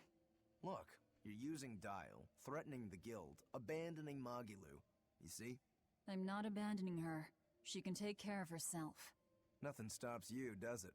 There's a lot I don't understand about Magilu, but I know she won't be killed so easily.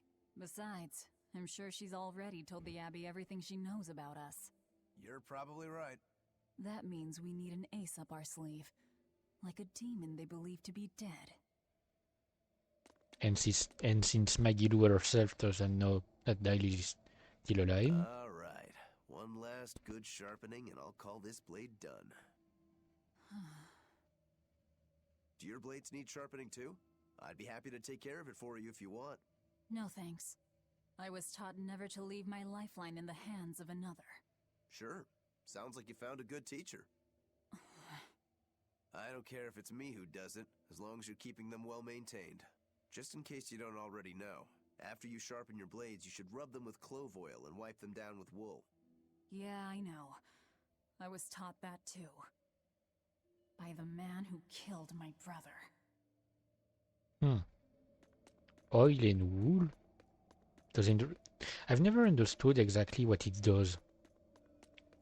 To like use oil and stuff on weapons. I mean on bladed weapons. I've never understood exactly what benefits it has.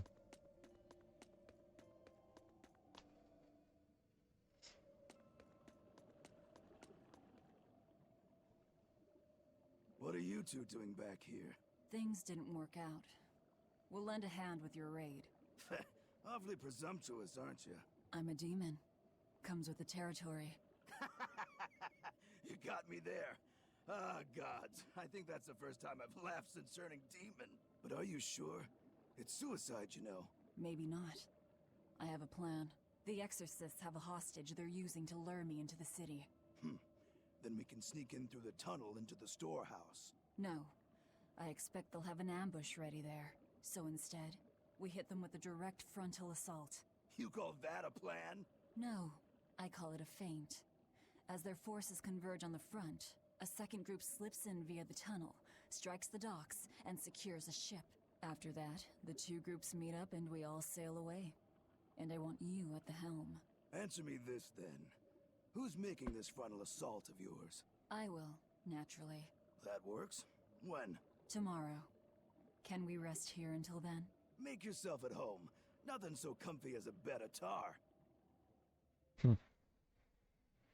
Velvet? Hey, Velvet? Luffy? You were crying out. Were you having a nightmare?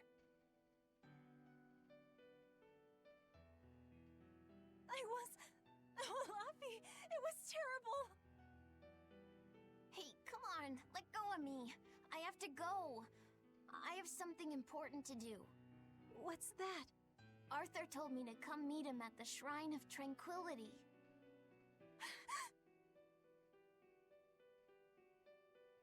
No, Luffy said! No!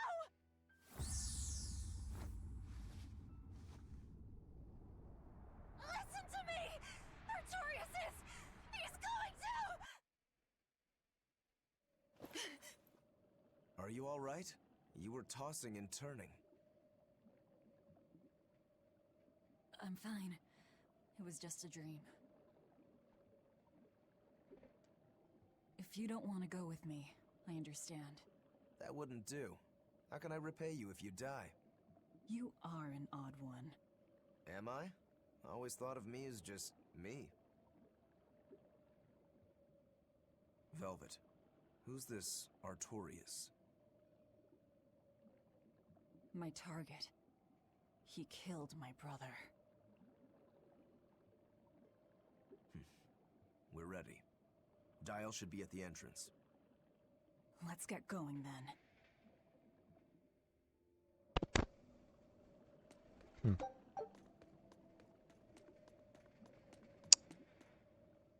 Yep. We have basically nothing else to do in this area anyway. So let's, let's attack a town. Let's blow up a town, because why not?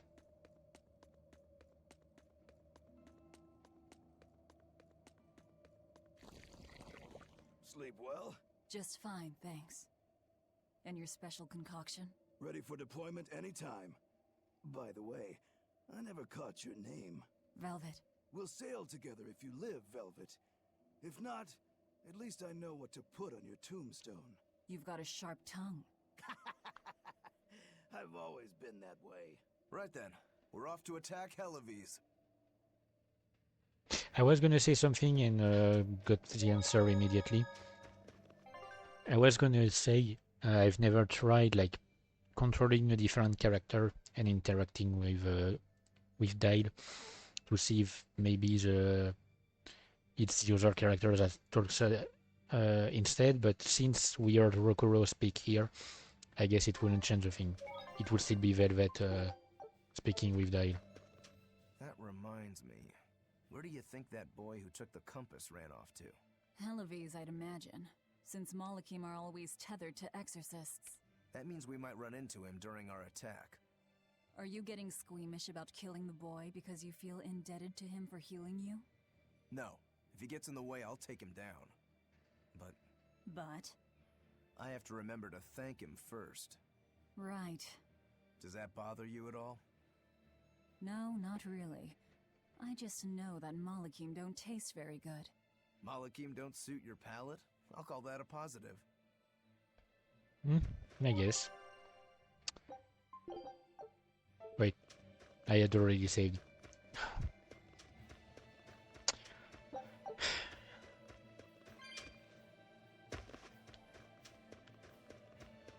I wonder where I could buy a brain. Could be useful, you know.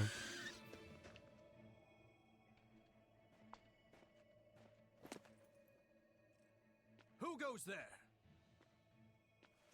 Oh, I'm pretty sure you were expecting me.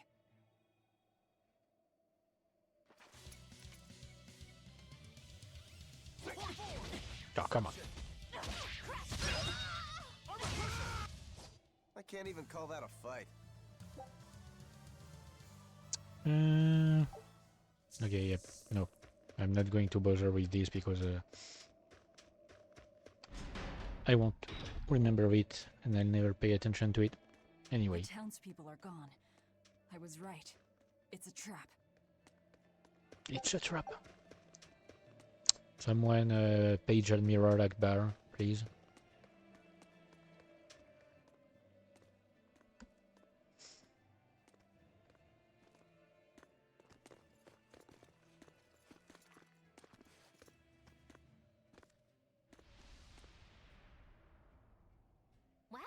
Look who actually showed up to rescue me.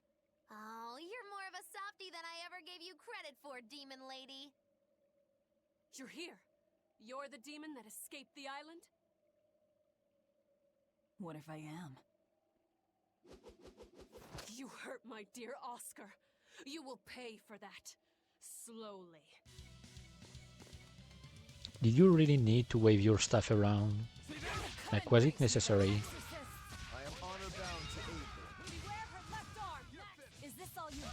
A pair of demons should be simple for you. Oh, come. Quit staggering me. You fiends! All exorcists form up! Don't hold back! Crush them now! Hang in there, Velvet! You too. Next! Oh, come.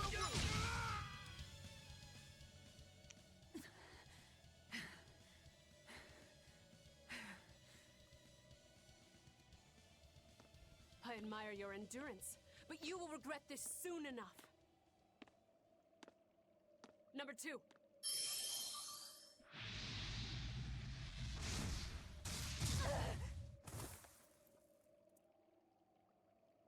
You can't finish your own work. Coward. I won't fall for your taunts. That arm of yours is too dangerous.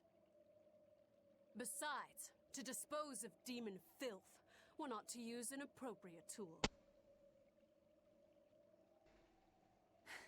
Well, I've got tools of my own. Tools of flamestone, sulfur, and oil. Those will explode.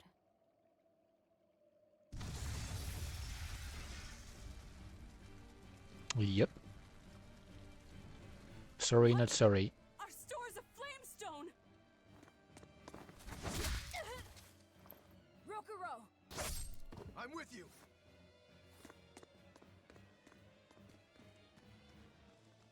Hey! Aren't you forgetting someone? No, not really. What are you all doing? After them! Lady Teresa! The ships! The port! It's all on fire! Orderlies, put out the fires at once!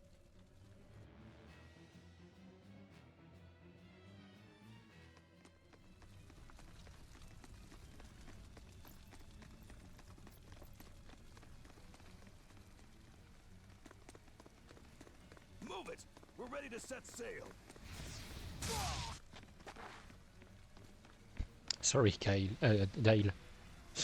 Why did I say cat? I was thinking of something else and I mixed up words. Sorry, Dale. Keep getting hit randomly. I'm a demon. Spare me your sermons. Then you can pay with your life. Okay. I can't afford to let it end here. Always take care of the Malakim first. Exorcist Praetor Teresa, I give you this order. Do it, number 2. The kid's gonna blow himself up! Ouch. Dropkick the child. To think you were a demon! The crybaby exorcist? I wasn't crying! 2 praetors.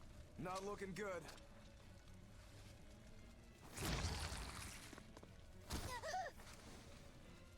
Knock them back. That's an order. Knock them back, or I'll eat you. An order?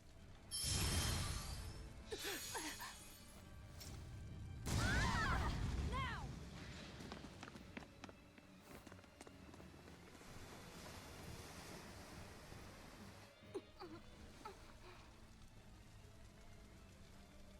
Why?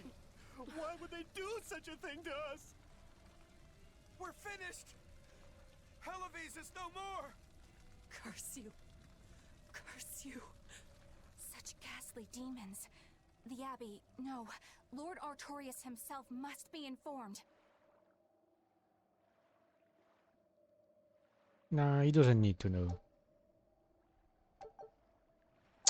Paladin's Ventite. Enable sword charge in battle after guarding for a certain amount of time.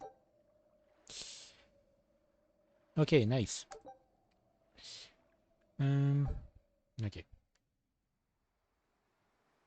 So that's gonna be useful.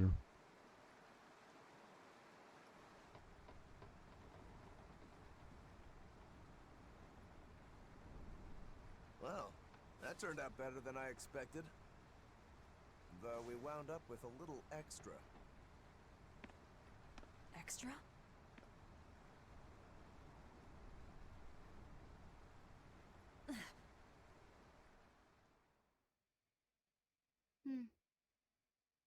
He looks like he'd be a scrumptious midday snack for you. A snack? She's just teasing. No. If that's an order, I accept it. Should we really be taking this kid along? His arts will be useful to us, and we can always get rid of him. Precisely. Malakim are tools. Use them and ditch them. Isn't that right, number 2? Yes.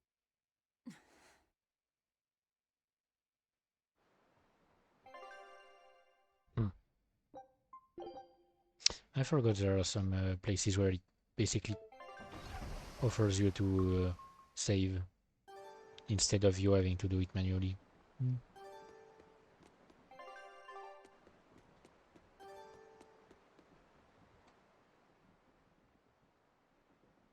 Now that was a right old conflagration. Don't think they'll be chasing after us anytime soon. You certainly didn't leave them much of a port, though. I wonder if the town will ever recover. How much did you tell them? I had just started episode 2, Magilou's Fury, wherein the beautiful witch is captured and tortured by a demon most cruel! I'm starting to see why they wanted to execute you. I mean, if you get captured, might as well annoy the enemy as much as possible. You seem busy. We need more hands. We have to set our course and tie down the cargo. I've unfurled the sails. Does that not look safe to you? Sure, as long as it doesn't come loose. We need a crew. Our destination is Logris. Set a course. I'll do what I can, but this vessel really needs a bigger crew. We need to hire more men. Besides, if we keep sailing this way... Nah, a ship doesn't need a crew. That's blasphemy.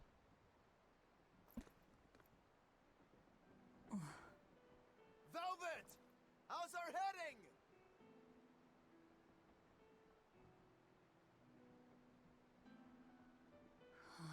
This is so hard to read. Actually, you're holding it wrong. It's built to function even if the ship is rolling.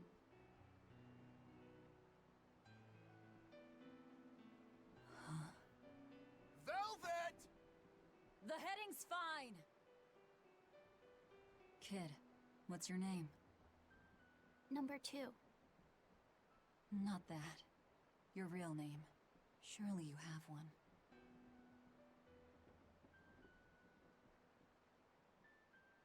Wanna hold it?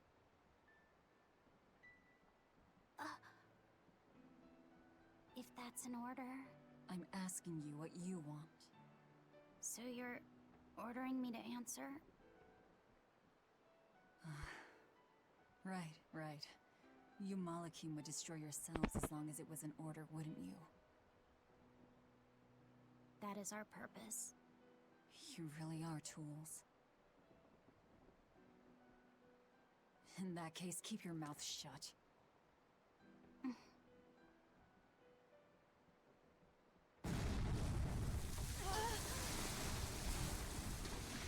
Cannon fire astern! Pirates! That flag, it's got to be Ifrit's pirate crew. They've got a bead on us, folks! And in case you hadn't noticed, we aren't really equipped for sea combat!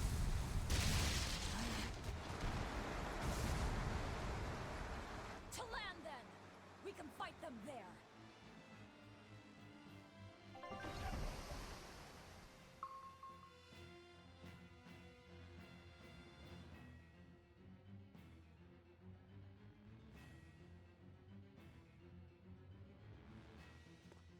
Huh. Well, look at that. They really are a bunch of demons. That works in our favor.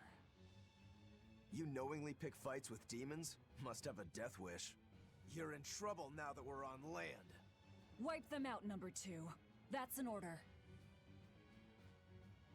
Whoa there. We're not the one you'll be fighting.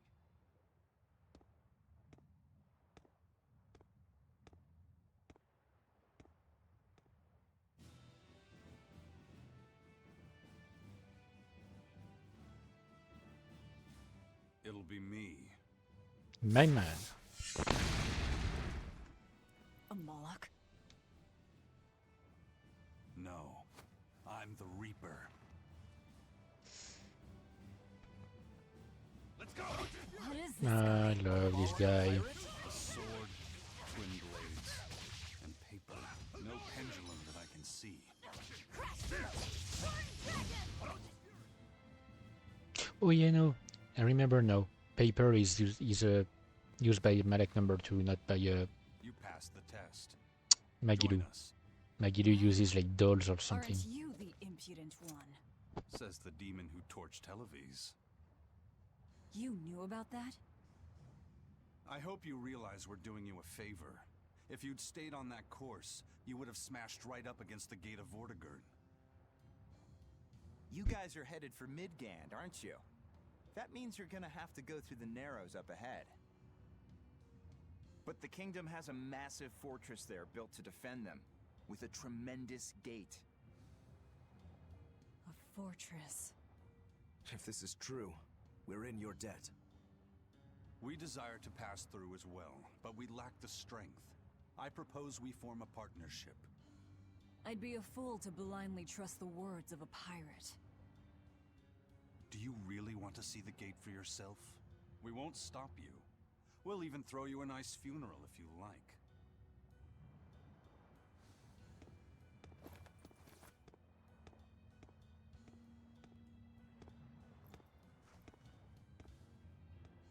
So what? We're allowed to refuse? Your business is your business, and ours is ours. There's nothing more to say. But First Mate, you can't go alone. We'll all come with you. You'd only get in the way. Stick to the plan and focus on your duties aboard the Von Eltia.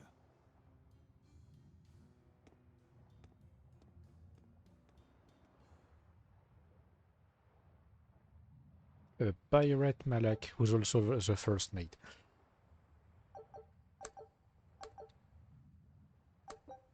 Daredevil's Vantite allows wandering enemies to join battle on normal difficulty or higher.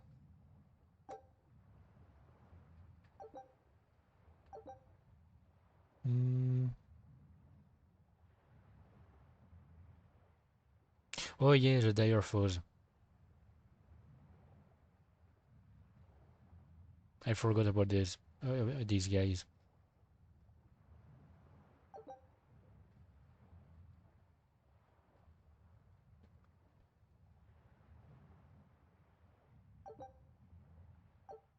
Yep, I forgot about the dire foes. I already got the achievements for defeating each one of them. There's like one achievement for each.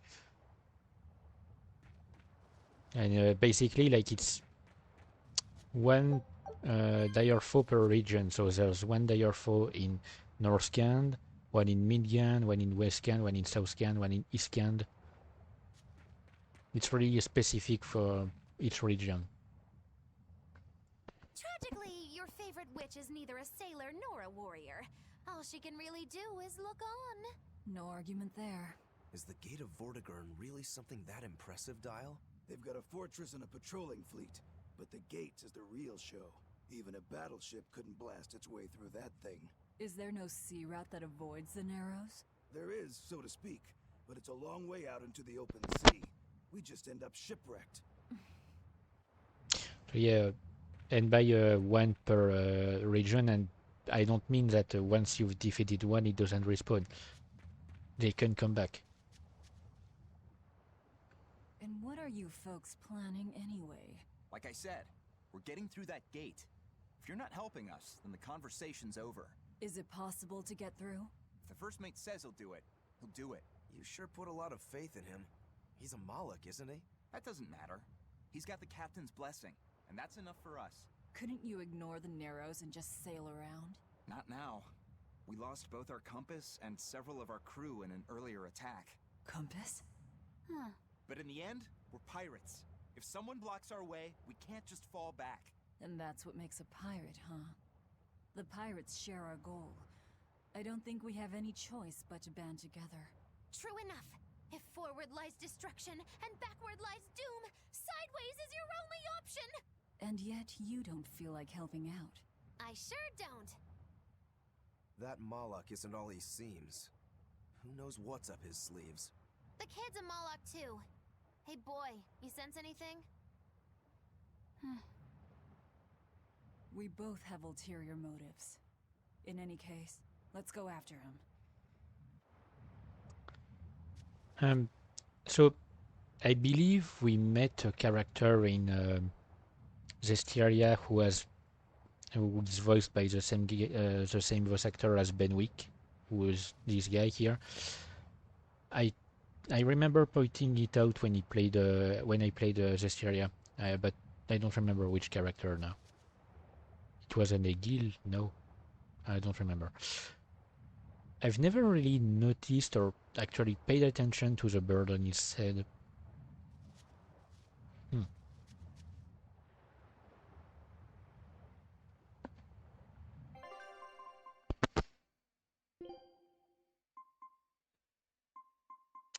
Oh, let me check what they have to sell.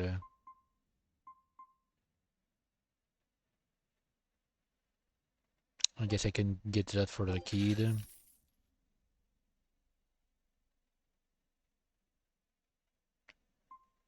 Oh wait, maybe I should have. Wait, no, it's the same.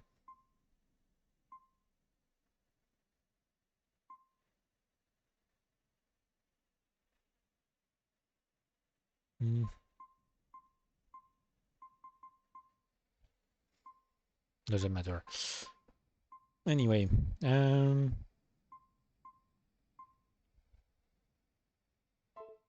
so Malak number 2 is one character that I will always keep in my party because it's going to be my healer.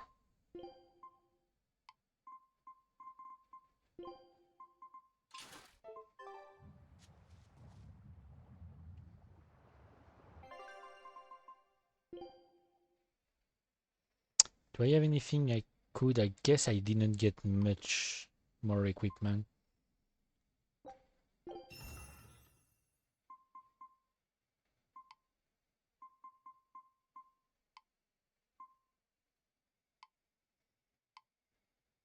Nope. Do we have anything I can enhance? Is paper.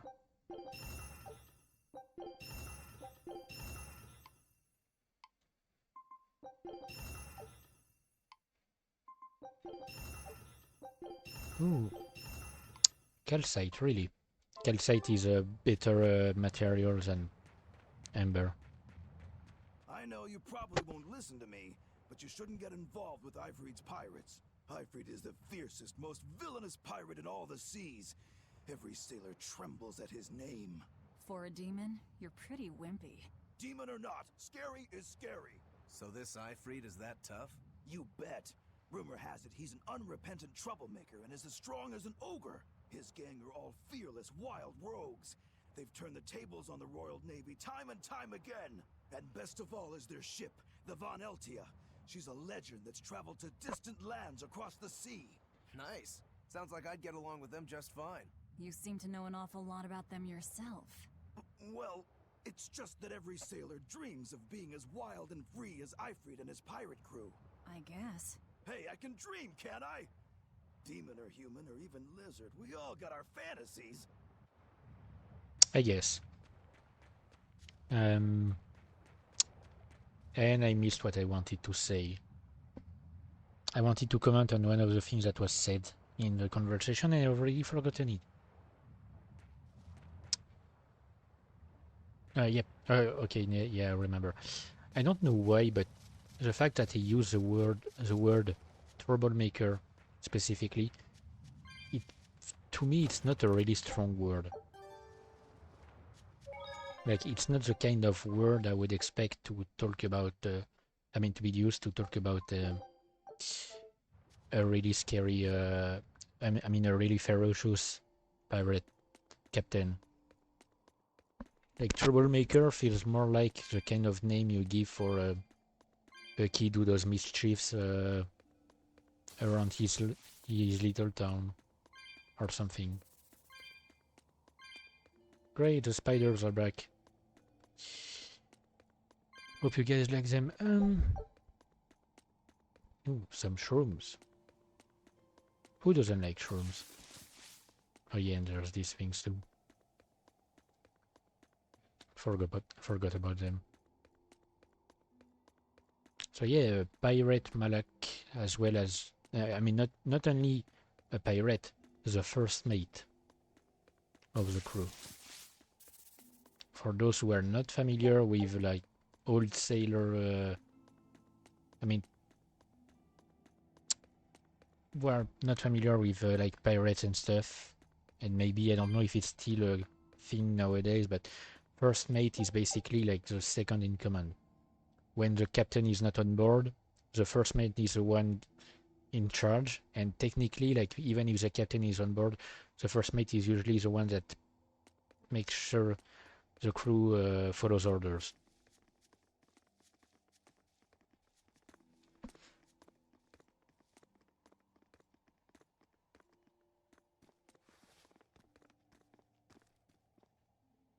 So, you've chosen to trust a pirate?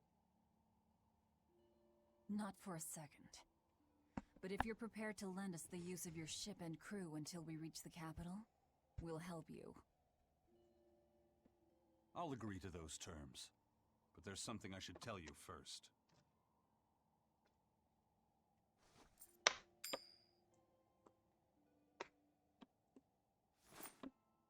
I bring ill fortune to all those around me. The Reaper's curse. I could flip this coin 1,000 times and still land on tails. Trying to get through the fort cost the lives of 5 good sailors. If you join up with me, I can't guarantee your safety. Why would you go out of your way to warn us? Even demons don't want to meet an unfair death, right?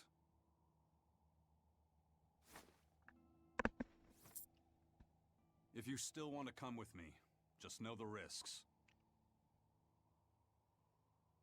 Works for me. I land on tails, I'll flip it to heads on my own.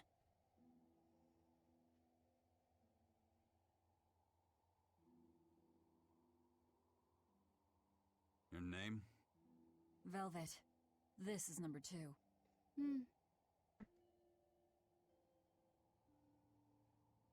I'm Rokuro. A pleasure. Eisen. You've got a plan of attack, I'm sure.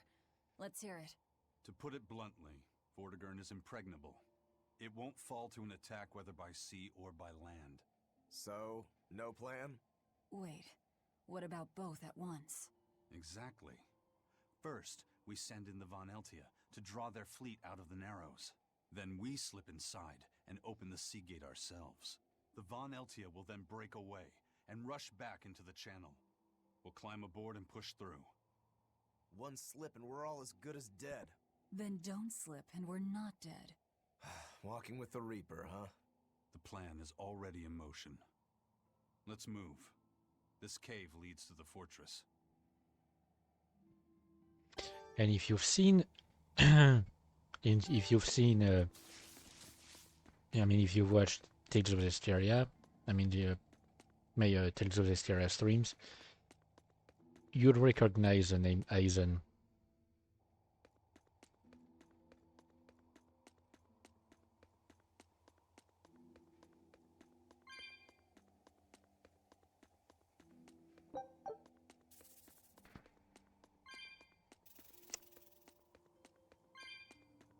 Hang on.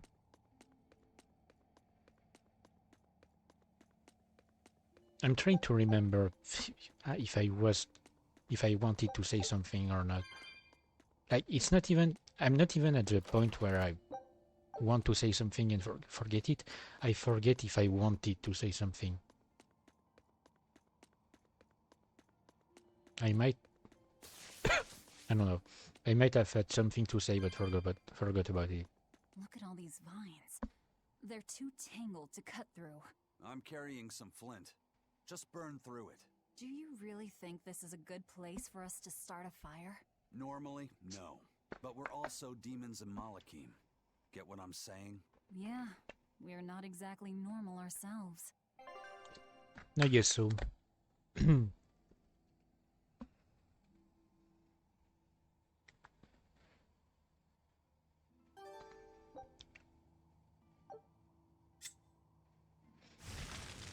I find it interesting that in Tales of Zestiria, this type of obstacle would have appeared early on in the game, and then later on you would have gotten a way to get rid of it. But here, like, you get presented with the obstacle at the same time you get presented with the solution. The only obstacle that does not follow that rule are gaps. Hang on. Nope, not where I wanted to go. I messed up.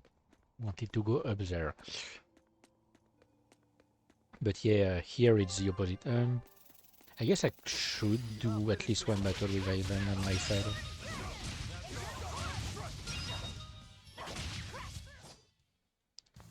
Unarmed? Hardly. These are deadly weapons. Huh. What'll it take to make you go all out?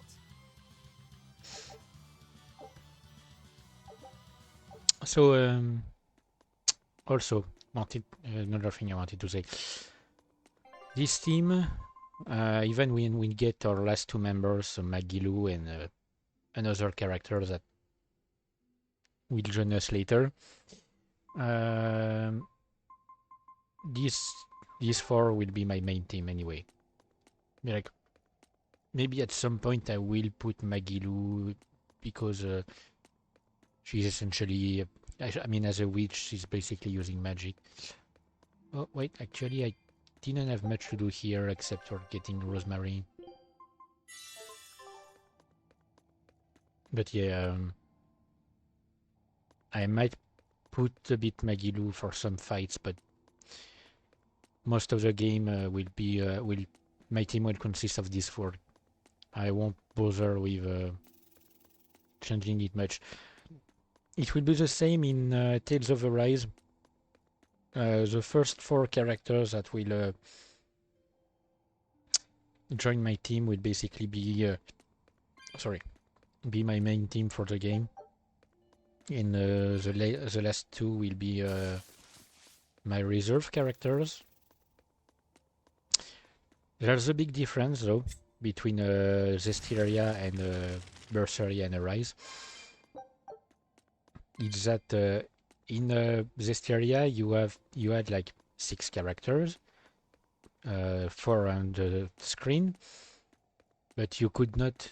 I mean, technically you could switch during the game, but it was because you had to be paired with a Seraph. Maybe there's something wrong with him. In here, we'll be able, once we get What's Rokuro mean? Well, hang on. son number 6, technically. Same thing then. Not even Son number 6. Hang on. I'm gonna try to remember what I wanted to say.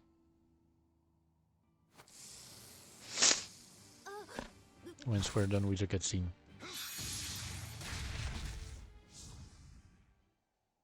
You alright, kid? Why didn't you say something? If Eisen hadn't noticed in time, you'd be dead. Because you ordered me to keep my mouth shut. That's not what I meant! Why? Why would you do that? Whoa, take it easy, Velvet. Let me guess, kid. You were bound by an exorcist? I thought as much. The boy's will has been sealed away. Malakim have individual personalities, just like humans. But exorcists have developed methods to seal those personalities away, so they can use Malakim as uncomplaining tools. Will he always be like this? Can't say. I've never seen one escape the exorcist before.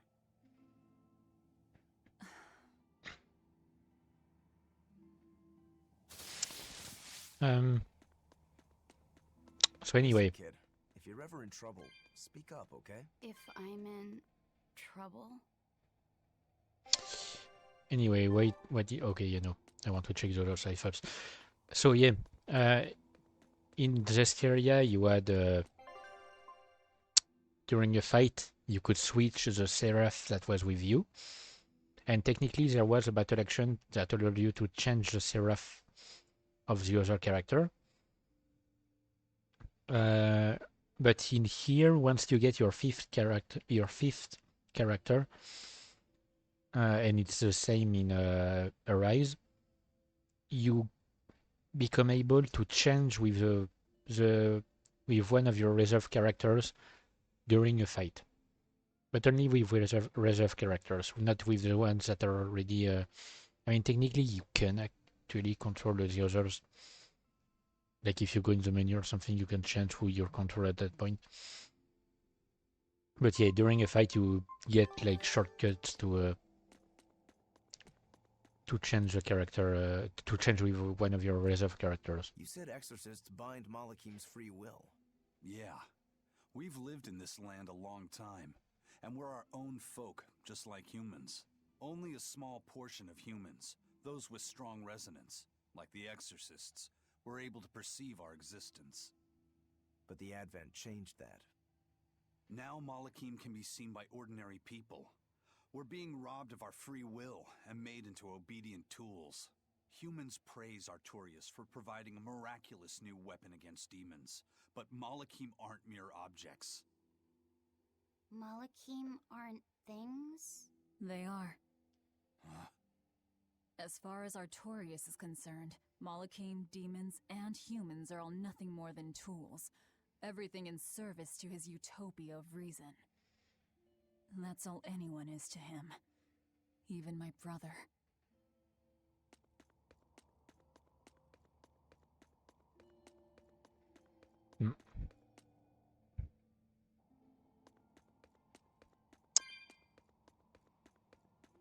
I think I forgot again what I wanted to say.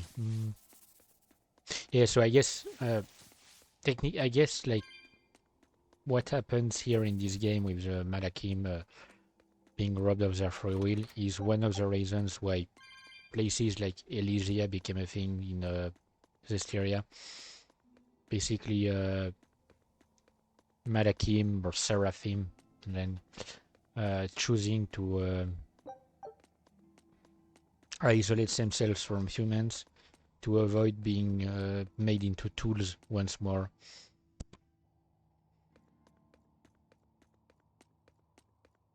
And also one of the reasons why the Lords of the Lands had to abandon their place.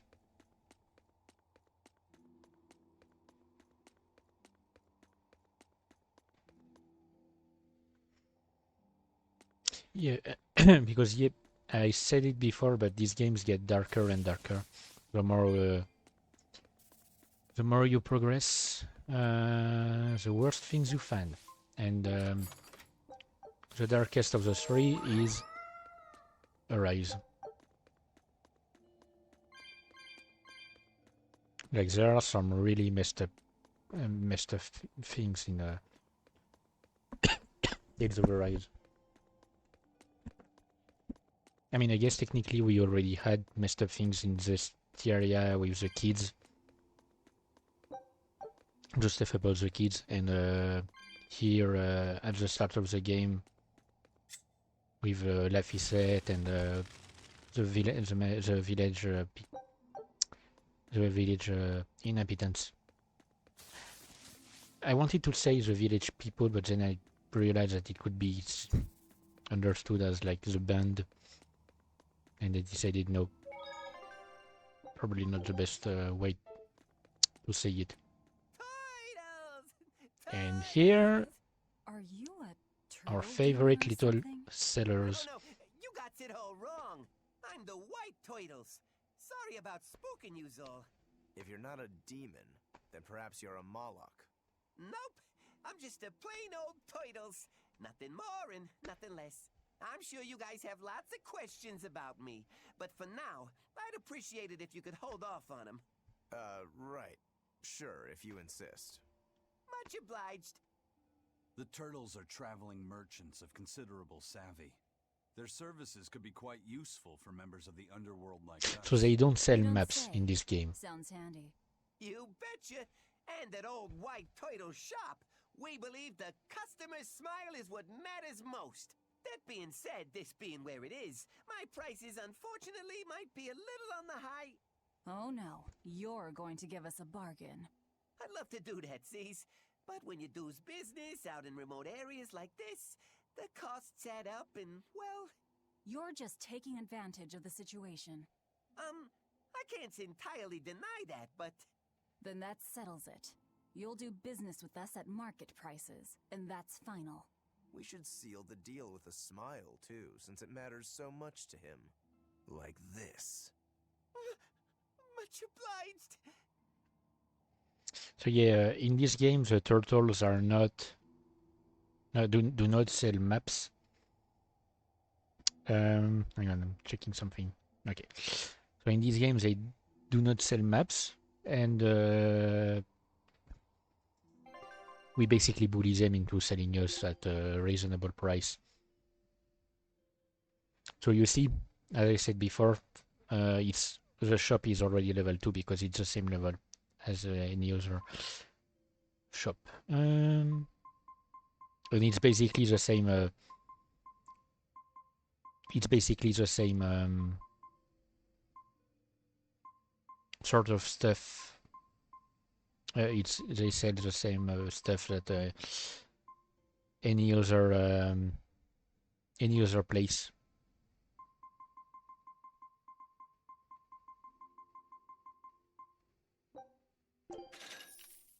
So there's not really any difference. It's just literally to have a merchant in places where there isn't any town nearby.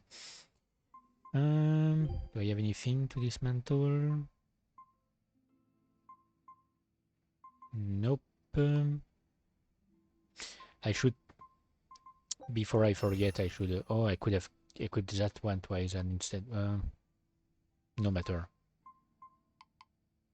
Wait. I need to remember to sell. Hang on, before I forget, to sell all this stuff. Ooh, I have a bunch of them.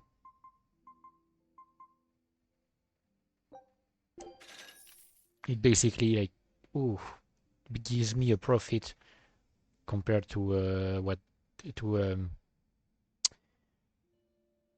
let me think. Gives me a profit compared to what I paid for the ingredients.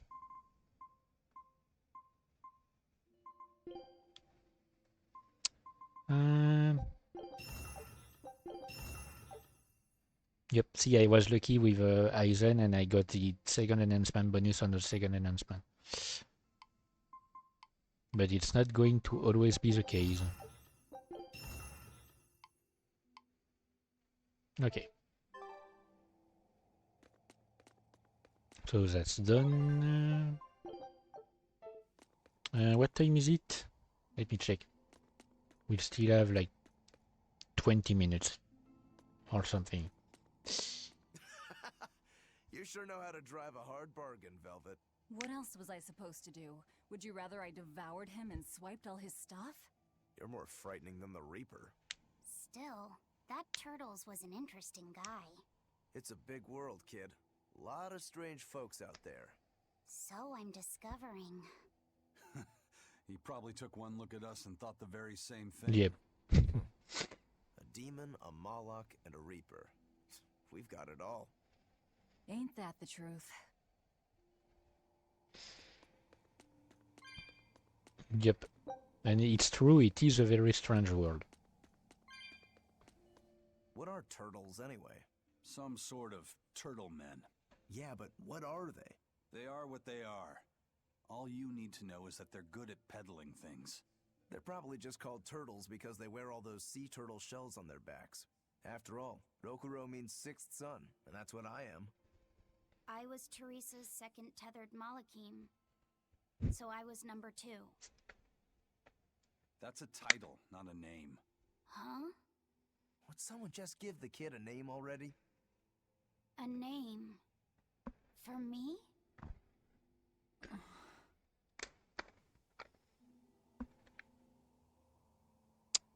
Maybe.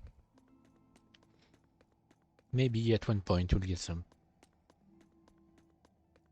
But for some reason my mind wandered off to what could I get for dinner tonight? Don't know why. That's a war point. Maybe I could, I could do a fight or two. Just so I can eat and raise my cooking level. I guess it could be useful. So if I remember correctly, the second skill we get is like on the lowest graded recipes, the one with 1 star. There's a chance that Velvet does not use any ingredient when cooking. I think it's the same. It's the same for every character. Like the second skill is that. I believe it's the second one. There's a chance that they don't use any ingredient when cooking them, which can be quite useful. I'll finish this now.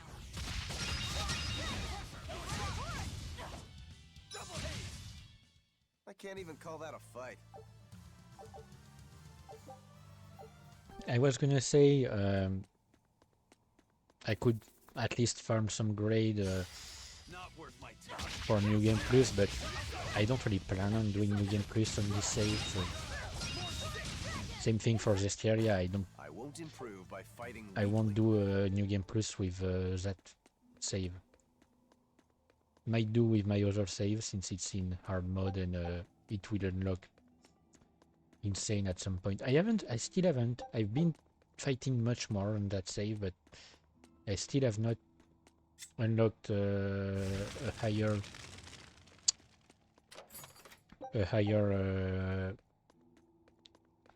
difficulty level, even though the game literally told me you need to fight to survive enough battles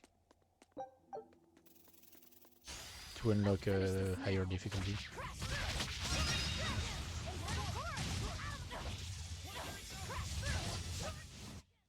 Which makes me think...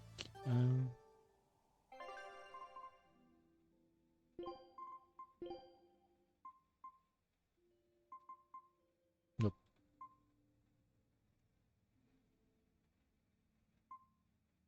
Yep, no. I don't remember which game it is. Not worth my time. Oh, come on. I have a game. I played it recently, actually, I think. Sorry to cut you down. Hang on. Sorry. I'm getting distracted again. It's my nature. Don't mind it too much. There's a game that I think I've played recently. Is it Nier Automata? No, I don't think so. Ooh, might be one of the Attack on Titan games. No.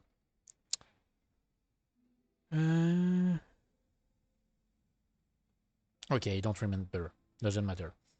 I'll find it at some point. But basically, like, one of my games, on one of my games, I have like DLC stuff, which basically has one higher difficulty and one lower difficulty. Like a difficulty easier than easy and a difficulty harder than the hardest one.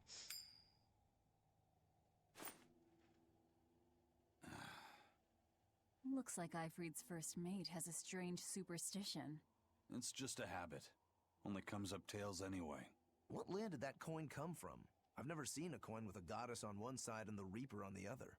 Strictly speaking, that's not the Reaper on the back. It's an image of the Demon King, Daus. Where have I heard that name before?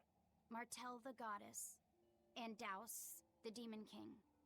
The Book of Ragnarok, chapter 765. The Battle of Yggdrasil. Whoa, you're awfully well read. The coin was dug up from some ancient ruins in another land. They called the place Carlin long ago. It's made from soft, ordinary gold, but they had some process to harden the metal and make it resistant to scratches. Wow, that's a rather rare find then. Do you like to read books? Teresa's chamber was full of them, so I spent a lot of time reading. Ragnarok is a record of battles from the Age of Myth. I've read it several times now. Anyway, coins like that are hard to come by. Where did you get it? It's a long story. Never mind then. So, were you deciding something with that coin toss? Not anything I can talk about yet. Oh, I'm sorry for prying.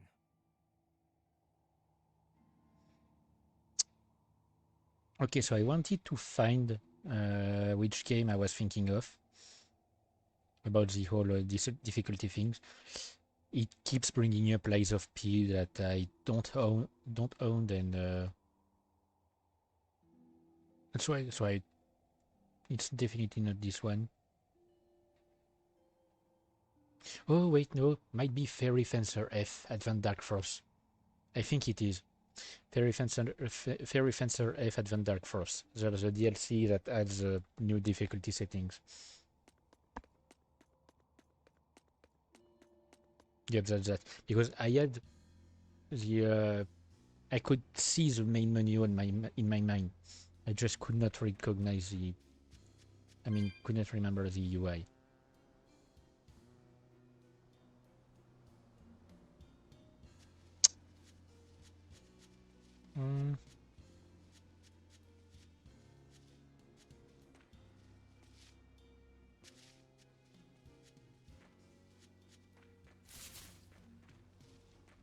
No, I don't plan on fighting you. Because I'm actually, I feel pretty sure I'm at risk of getting hit with a dire foe right now. There's no guard. Do we just go in? Wait. This isn't what I expected.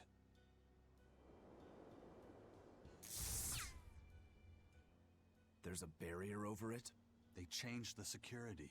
You weren't kidding, were you? That scorpion and this barrier, all part of your curse. You'll be lucky if that's the worst of it. A direct assault would be a bad idea. What's the plan? Down the cliff, there should be an entrance used during the fortress's construction. We'll check that. You did your research. I had to, didn't I? So, this specific place in the future will have changed a bit.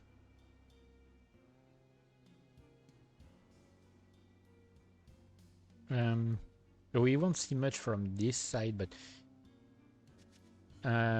this tower is low green. I mean, the place that will become low green in 1000 years. So this wall here,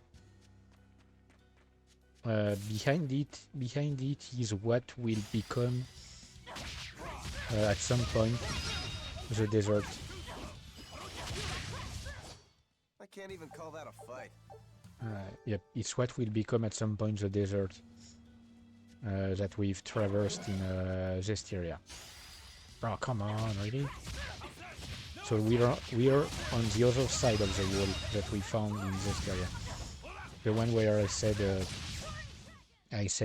isn't any even any interaction, like a talk of an interesting place or something.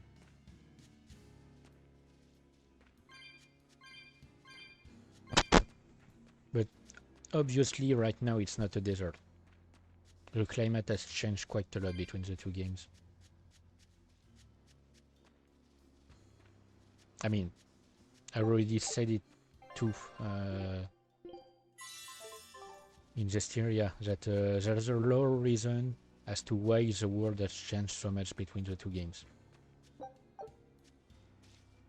But it's something that will be said way later in the game, and it's tied to the story, so I won't say much.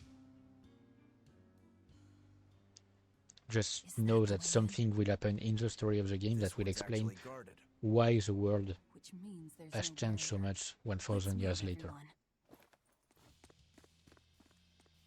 We're talking like not only the climate, but continents shifting and even turning around. I mean rotating. Rather.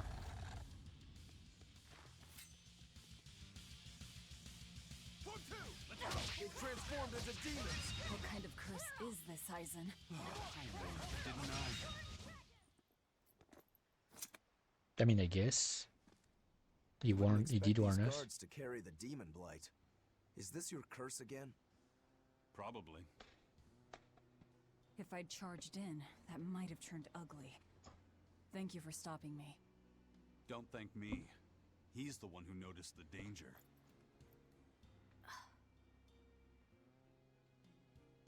In that case, I'll be counting on you to keep watch. After all, we've got a Reaper with us. Who knows what else we'll find. Huh? She's saying it's all right to talk.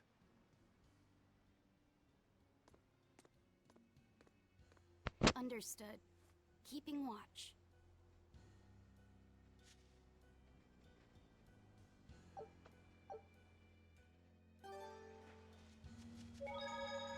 Enemy guru.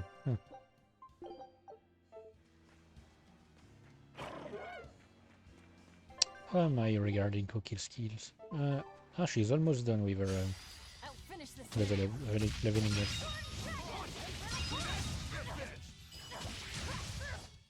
They were nothing. Yep, I'm guessing like 1 or 2 more fights. And she levels up. A shame I don't have any more ingredient.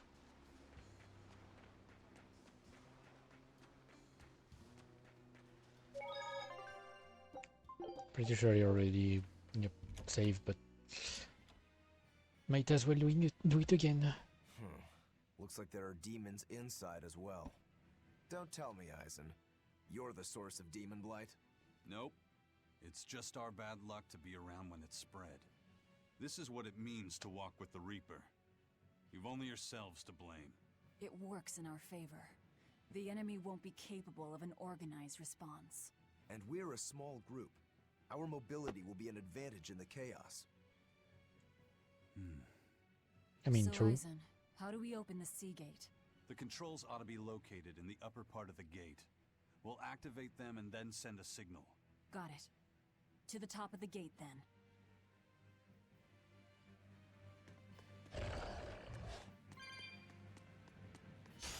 I'll finish this. Oh, come on. I can't outrun them. I won't improve. And I have no way to try and sneak past them in this game. There's no like sneaking mechanism.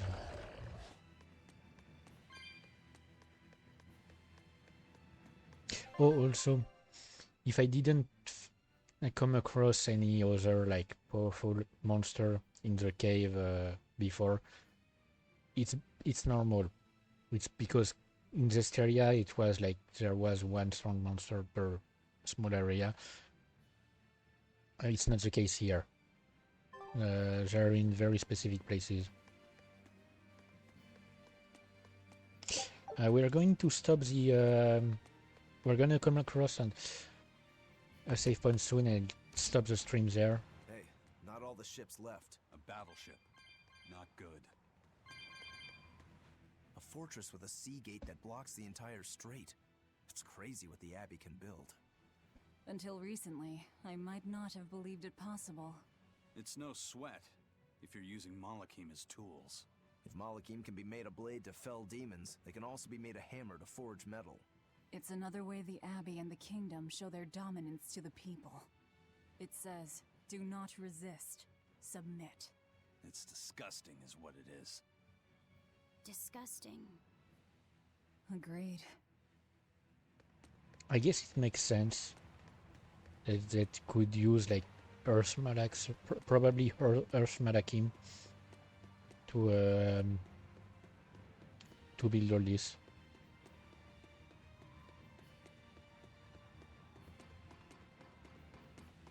I mean, that's still impressive. Look at the size of this thing. I'm in awe at the size of this lad. So I don't have to look for the cat's thingy here. No, the cat's chest is near the end of the area.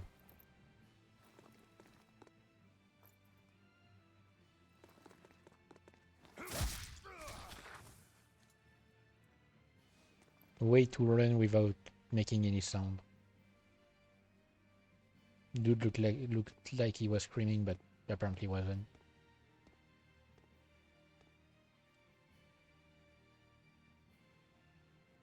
This door should lead to the gate, but it looks like they've got it locked up tight.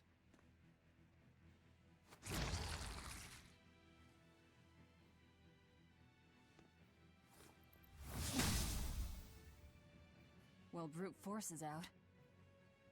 Intruders! How dare you set foot in our domain! Where's the key? I am a proud knight of Midgand. I'm not about to yield to the likes of petty demons. There's nothing I hate more than someone else trying to control the direction of my life. My wheel is mine to hold. If I'm not the one steering the ship, then I'm not truly alive. The one steering. Indeed, and my entire life is devoted to the defense of this fortress. Then you better be ready to accept all that happens to you in the line of duty.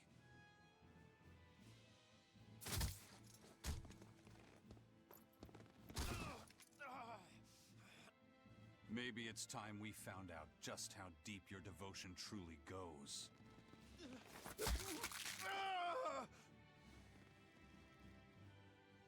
Take it easy. There's 9 more fingers to go. Wait! The key is in the control room.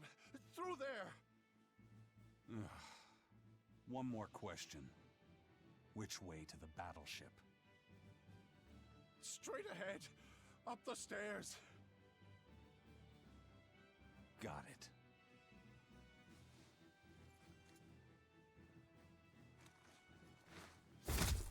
And knocked out.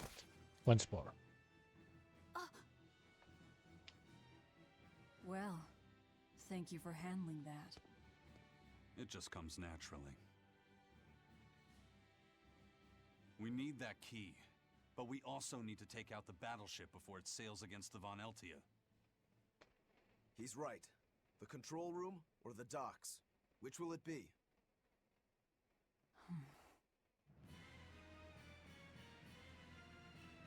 Let's start searching. Okay. Well, which will it be would be a question for later. I mean, for the next time. I'm gonna watch the skit and then save and end the stream. You know, you're pretty good with your fists, Eisen. Not as good as you are with your swords. I feel like I've seen a lot of your crew with swords. Do you really never use them yourself? No, not with the Reaper's curse, I don't. It likes to rear its head at the worst times. I've broken blades just by unsheathing them, and once, just as I was about to deliver a finishing blow, my blade separated from the hilt and went flying. That sort of thing. A sword isn't something I can rely upon when my life is at stake. I fight using only my own body. That's one less thing that can go wrong. It's too bad you're not a swordsman. I bet we could have had a hell of a fight. I wouldn't need a sword to make it interesting. What do you say? Want to try your sword against my curse? Sure, if the right time comes. Just don't whine when I end up winning. You took the words right out of my mouth. Well, here's where the real show starts. Do we have a plan, First Mate? The fortress guards are almost all ordinary soldiers. Just a handful of exorcists to deal with. They went to the trouble to build this huge gate. You'd think they'd keep it better defended. You don't need an army of exorcists to keep a bunch of disorganized pirates under control, do you? As long as they're fighting ordinary humans, the Royal Army would suffice. So a few exorcists as officers is all they need. It was built as a symbol of the Empire. But it seems Artorias is the one really giving the orders. The Abbey directs security and defense, and Imperial soldiers are under Exorcist command. We aim for the Exorcists then. The harder they are, the more fun it'll be. Ready to bust some heads? I'd rather cut them, actually.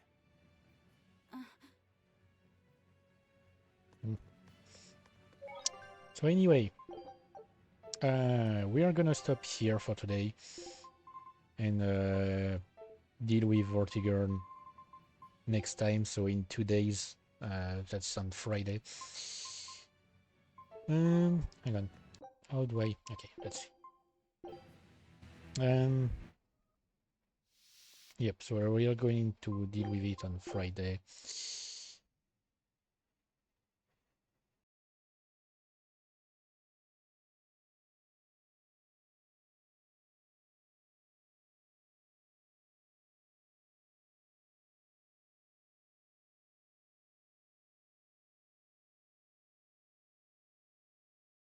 Oh wait, sorry, I cut my mic in advance.